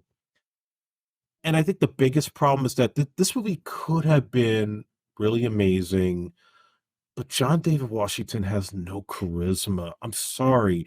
He may be Denzel's kid, but I don't think he's a credible leading man. He bores the shit out of me. And that's the thing that I think brings this whole movie down is I probably would have wanted somebody with a little bit more gravitas that could have made that part more interesting, more gripping to look at. Because, yeah, you have his whole emotional backstory with the woman that he fell in love with, who's apparently on this ship. And I get it, but it's like I don't feel anything. I don't feel anything for him, which makes me not care for the rest of the movie. So it's a mild recommendation for me. Um, hmm. I think I liked it more than you, but I think that's because I went in with low expectations and was so surprised how much I enjoyed it, considering I don't think Gareth Edwards is a bad director, but I can't exactly say I was the biggest fan of any of his other films where I was just like, yo, this guy, I maybe the cut of Rogue One will never see with the scenes from the trailer. That would have probably been my favorite film of his, but he's not a bad director, but I really feel like he comes through and proves himself with this film. Because, like you said, what was achieved on such a small budget for this scope of film. And I understand what you're saying about John David Washington. I didn't have as much of a problem with his performance as you did, but I will admit, if it probably was an actor of greater like gravitas or somebody you felt more in the role, the movie overall might have been a little bit stronger. But I thought it worked for how it was. The biggest surprise for me was Allison Janney in these action scenes. I'm like, she's kick ass, so and Ken Watanabe, of course, I knew he wouldn't let me down. But like you said, I give this a recommendation because again, I'm not the biggest sci-fi fan, but I was very impressed. I could follow the story. The love story, we've seen it before, but I'm like, come on, it's Gemma Chan. I'd Mm. probably be going crazy too if she might have still been out there and alive and I had fallen in love with her. So I definitely recommend this film. I liked it. Um, as always, I say if you're going to watch it, try and find the biggest screen you can. I'm hoping John David Washington, maybe the charisma catches up to him someday. Mm. But like I said, to me, he was okay in this film, serviceable. Um, Next, we have May December, directed by Todd Haynes, starring Natalie Portman, Julianne Moore, and Charles Melton. This is based on the infamous 90s case of Mary Kay Letourneau and her seducing, one of her students. Here, it's more, we see the aftermath, and it's more like they worked at a pet store together, and then she seduced him from there. And Natalie Portman is this actress who comes to town and, is trying to like learn more about her to portray her in this movie that apparently she's producing herself and wants to be as realistic as she can. And as she gets closer, she learns more about the characters and everybody involved, their side of the story, while also trying to get dangerously close to, not only the woman, but her husband more, and kind of trying to seduce him. literally trying to live out the role, so to speak. And I know a lot of people, obviously this is more of a drama, but a lot of people say it's like almost like a comedy. I think that's because of spoilers.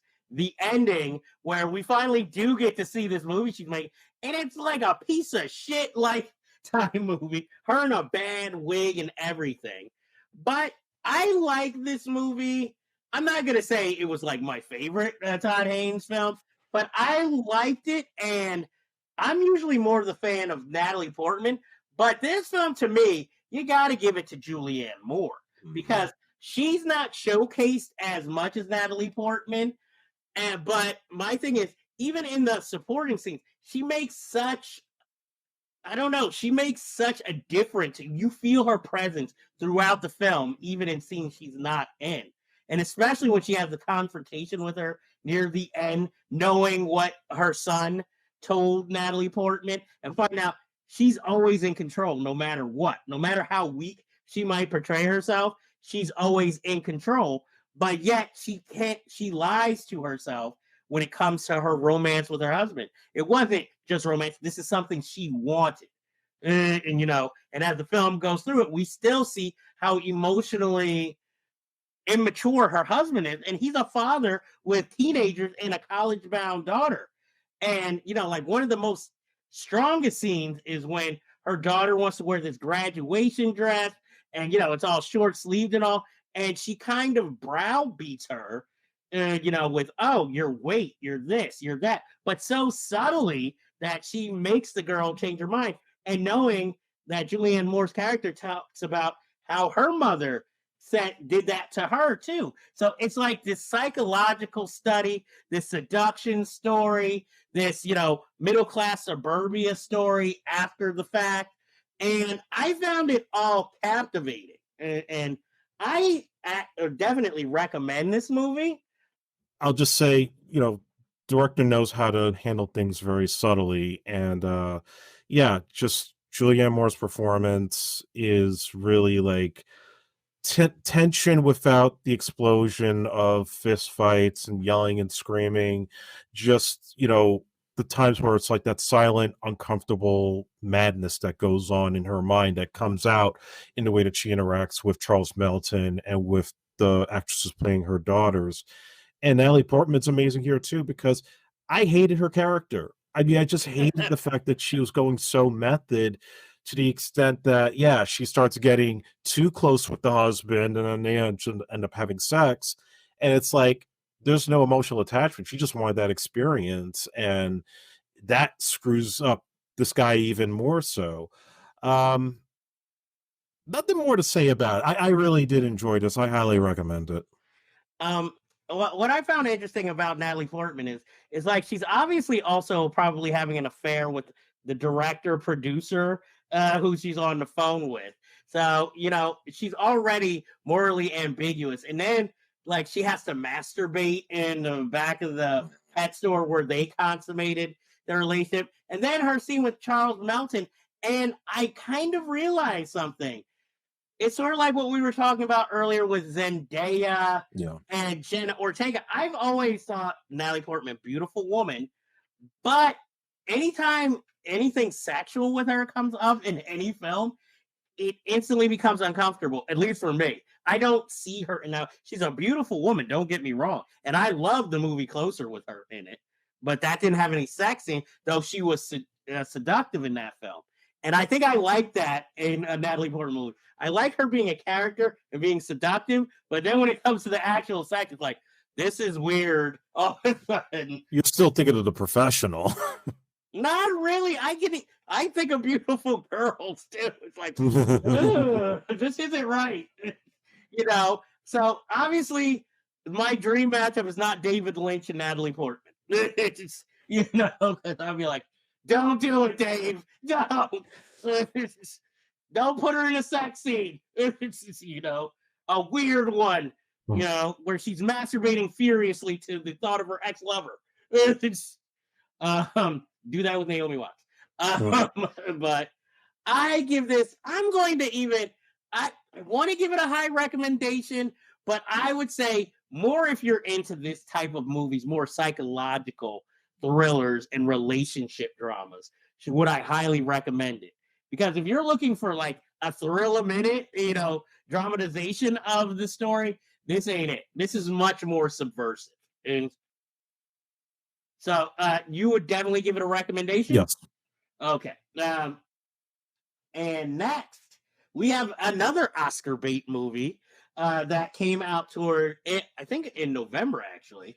The Holdovers, directed by Alexander Payne and starring the great Paul Giamatti and Divine Joy Randolph with newcomer Dominic Sessa. Now, I will admit,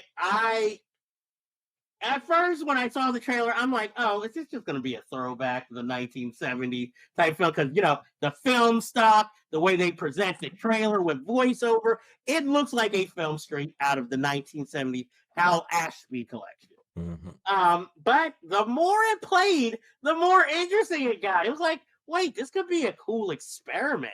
And when was the last time Paul Giamatti got something to munch on as a lead? And it's like with Alexander Payne, who, directed him to one of his more lauded performances in Sideways, even though I wasn't the biggest fan of that film, I'm always in the mood for more Giamatti. So I will let you take the lead on this review before I get to my thoughts on the film in general. There's a lot of things I love about the Holdovers. First of all, I think the trailer doesn't do it enough justice. It definitely has. They try to capture the vibe of those early 70s films, like I said, Hal Ashby's movies. Even in a weird sense, The Paper Chase kind of came to mind with the sort of prep school vibe that it had. But what's interesting about it is that it's a movie that evolves as it goes along, because first you just have a group of kids stuck in this school during the holiday season. So you think it's going to be like one of those things where it's this guy bonding and banding with these delinquent students. And then like a couple quarters into it, most of those students end up finding their way back home. And it's just the one kid that's left behind who has the troubled backstory with his parents that he doesn't get along with.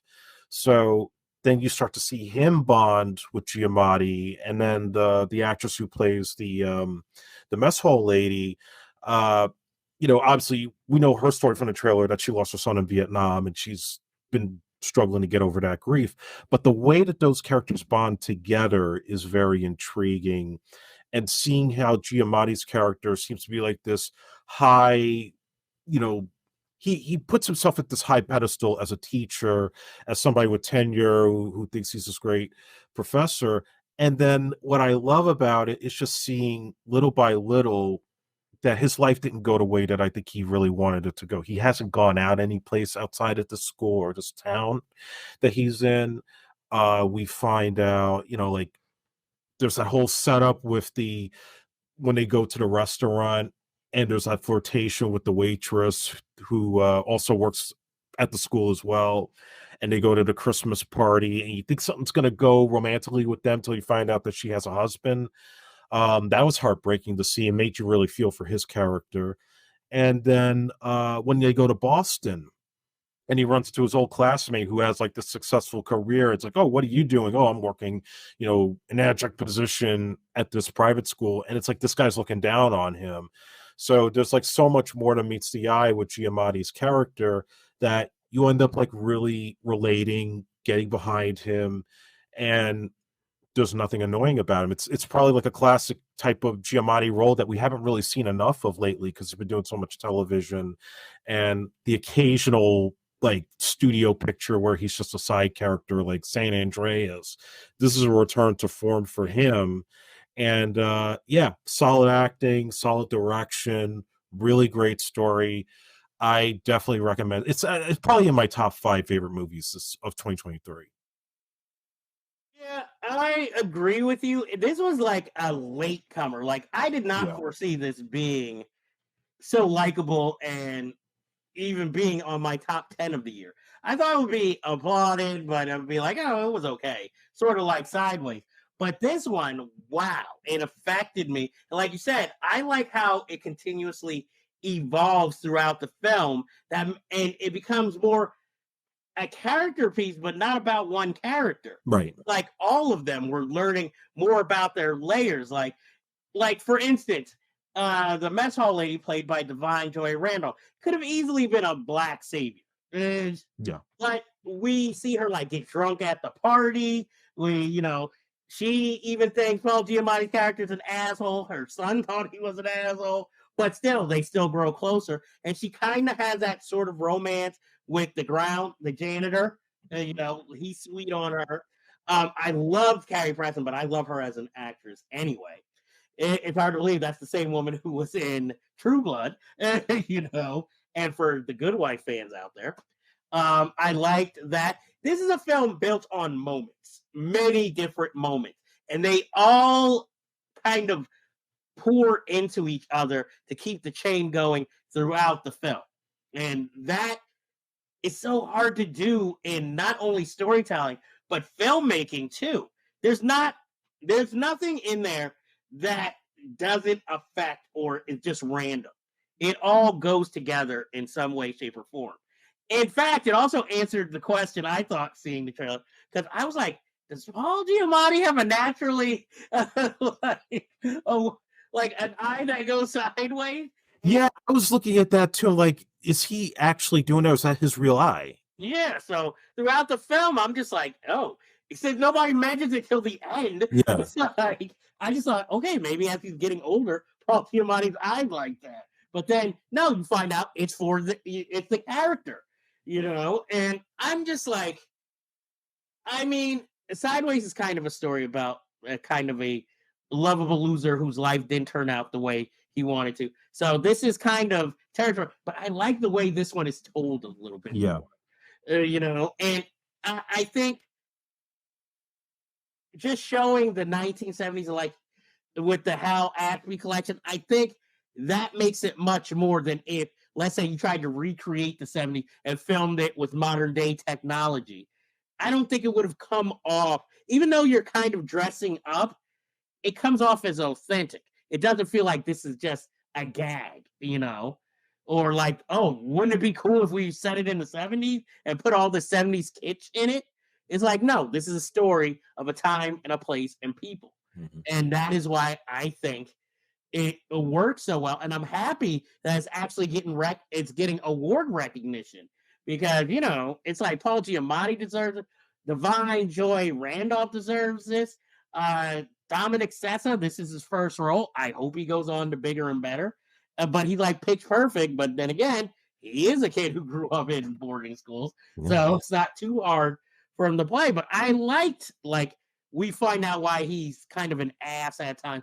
But even in the touching scenes when he's bonding with the younger students who are stuck there, we see he has a softness, unlike the rich asshole other character who's already so snobby, and I just highly recommend this. This is something you definitely need to go out and see, whoever hasn't seen this, who's listening to this. And like Andre, it is definitely, I don't know if it's in my top 5, probably, but it's definitely in my top 10 of these. And hopefully we'll bring that to you next time. And so unfortunately, this brings us to our final review of the show, which is The Iron Claw, written and directed by Sean Durkin. This, spoilers ahead, if you're a wrestling fan, I don't know how you don't know this story, but it's of the Von Erich family, the tragic Von Erich family. Wrestling, legends, but boy, what a dark story behind it. The film doesn't tell the full story because it takes out one of the brothers. In life there were, what was it, 4? No, there were 5, right? There were 5. Yeah, Chris Von Erich was the one who died. They didn't really bring up in the movie. Yeah, so because the director said, "Oh, that would have been too much tragedy." Really? In this movie, I'm like, this movie has more sad scenes than happy scenes, honestly. And I'm going to let you take the lead on this one, also because you are the one who was looking forward to this movie the most all year. So, Andre, tell us what you thought of The Iron Claw. Well, anybody who knows me knows I'm a big wrestling fan, and I've been very aware of the Von Erich story from watching Dark Side of the Ring on Vice, as well as the WWE did the World Class documentary on the history of the World Class Wrestling Championship Wrestling, and so I knew a lot going into this, and I quite honestly was not disappointed at all about this picture. I think that Sean Durkin, despite the things that they left out, I think he truly captured the brotherhood of the Von Erich brothers and depicting them, as a wrestling family that knew all the tricks of the trade, who knew how to get over with the crowd, and just seeing how, you know, you have Kevin, the surviving brother that Zac Efron plays, who had talent, but he really wasn't the biggest talker. He wasn't the biggest personality. And I think Zac Efron captured that perfectly. Now, I do have questions about his physique because I feel like he might have done some stuff, but I'm just speculating. I have no proof of it. It just seems like he might have been juicing, but I can't prove that right now. But no, he was excellent in it. Jeremy Allen White is his Mm-hmm. name? Yeah, who Yeah, Kevin plays Owens. Harry. Yeah, he's the one everybody knows because he was the Texas Tornado in the WWE. But yeah, he too, he comes in a little bit later into the movie, but again, solid. Like just really seeing how he was going to be like the next one up after the other brother who was supposed to be the big star who ended up dying in Japan from the toxicity in his chest. So just seeing how he evolved from like he was like this gifted athlete, he beats Ric Flair, he's like the NWA champion, and then he has that motorcycle accident. Everything goes downhill from there. I think he captured that perfectly. And I got to give credit to Holt McCaney for playing Fritz because every wrestler I've heard do interviews said he was dead on Fritz von Erich, just his whole demeanor, and just how cold he was, because to lose his sons and then he's only thinking about business or he's only thinking about other things, it just showed you like just how complicated Fritz von Erich was. And I think he totally encapsulated that.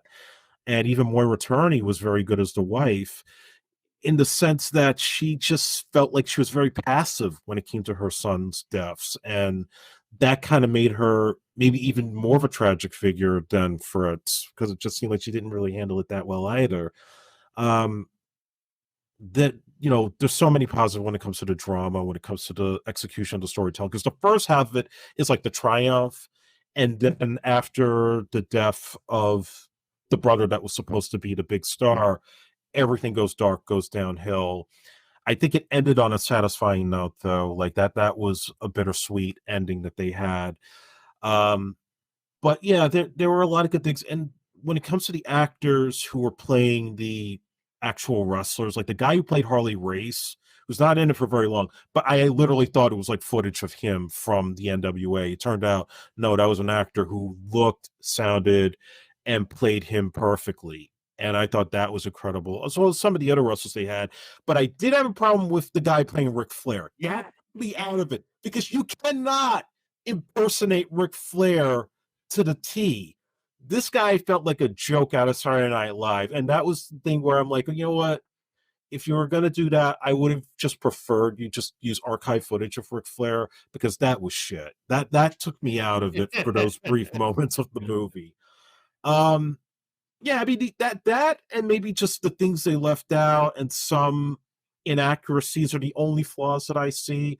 But otherwise, I was very satisfied with it. I was emotional when it was over, and I again on my top 5 of the year. I certainly I recommend this in the theaters, to be honest, while you could still see it. Okay. I have a lot to say. First of all, I definitely agree with you with Ric Flair. The guy kind of had the look, but he couldn't even do the woo really No. well. I was just like, what? How did this pass the audition? You know. Um, but again, minor quibble. Lily James, who still to me looks like Shailene Woodley, so I always get the two of them Yeah. confused. I mean, she's the only person outside the family who's kind of let in. So she's kind of our like entrance into this family, and the only one who seems to be rational, like, this is fucked up. Yeah. You know. I'm going to get to the meat of it, but also I want to give special shout out to Michael Harvey, who plays the other business owner involved in the wrestling. Oh, yeah, he was excellent. Yes, who some of you might remember from Orange is the New Black. He was really good in the film. Now, I have no problems with Zac Efron, whatever he did to get that body. You know, he's as huge as like fucking The Rock in this movie. It was like, damn. Even watching him do sit-ups, it's like, damn. I'm sure The Rock consulted with him. Or, I don't know, the wrestling coach who trained all of them. Maybe he. Yeah, Chavo Guerrero actually was the trainer. Yeah, because he said, I taught him how to do the things in the ring when people asked him, could they actually be wrestlers? He was like, give me another week with them. I could get them wrestling ready. I had no problem with, here's where me and you are going to differ. Yeah. Jeremy Allen White, he did well with what he was given, but considering, I know it's not his story, but considering he's like, for most wrestling fans, he's the one they know the most from being the Texas Tornado. Hell, he was big even when I was watching wrestling. And, you know, I always wondered what happened to him, and then unfortunately found out.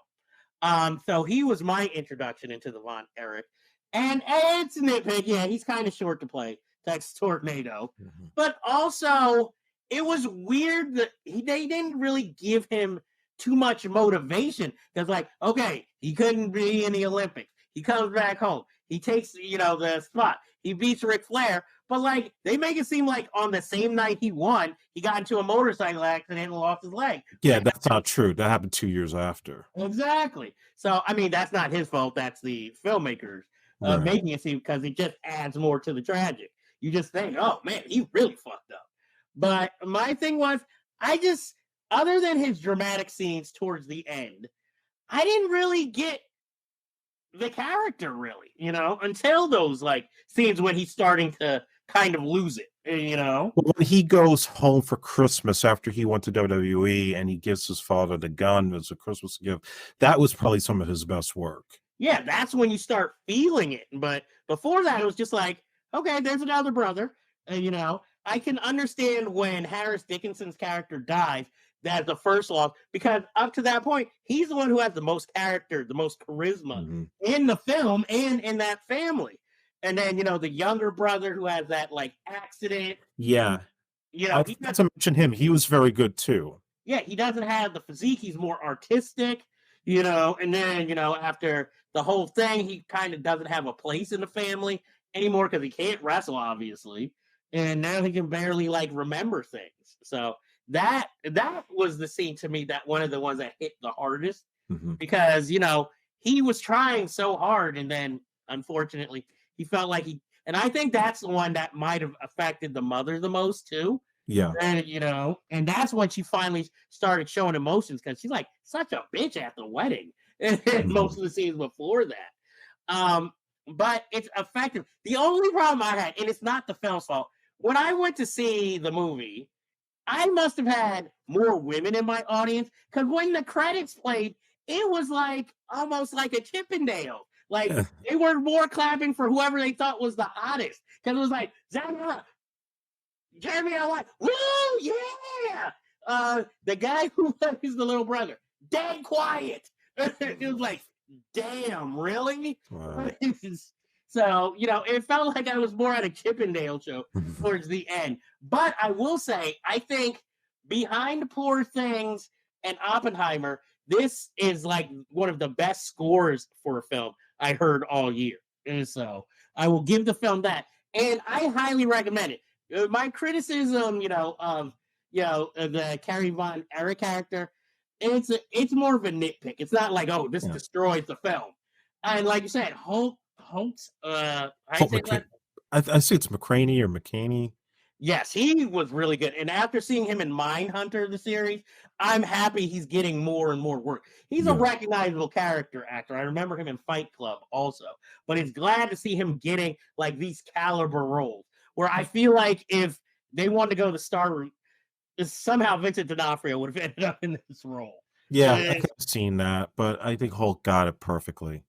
Yeah, and I really like the early scenes of like, us seeing him wrestling and then him explain to his wife how, oh, they're shafting me, but I'm gonna get them, baby.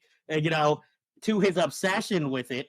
And like I said, I really enjoyed the film, even though it's a tragedy.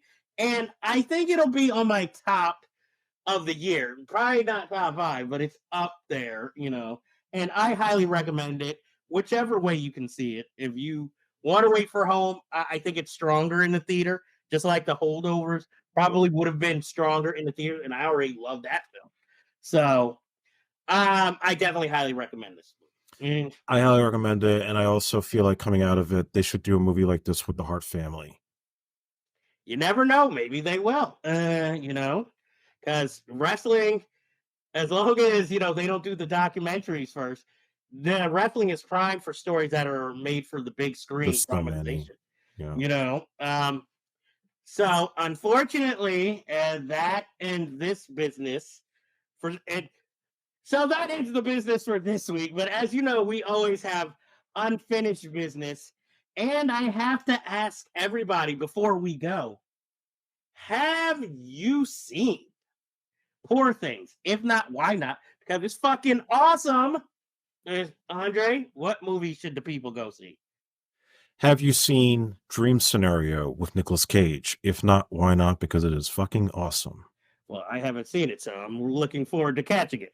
But that ends our business for this week. So we bid you adieu until next time.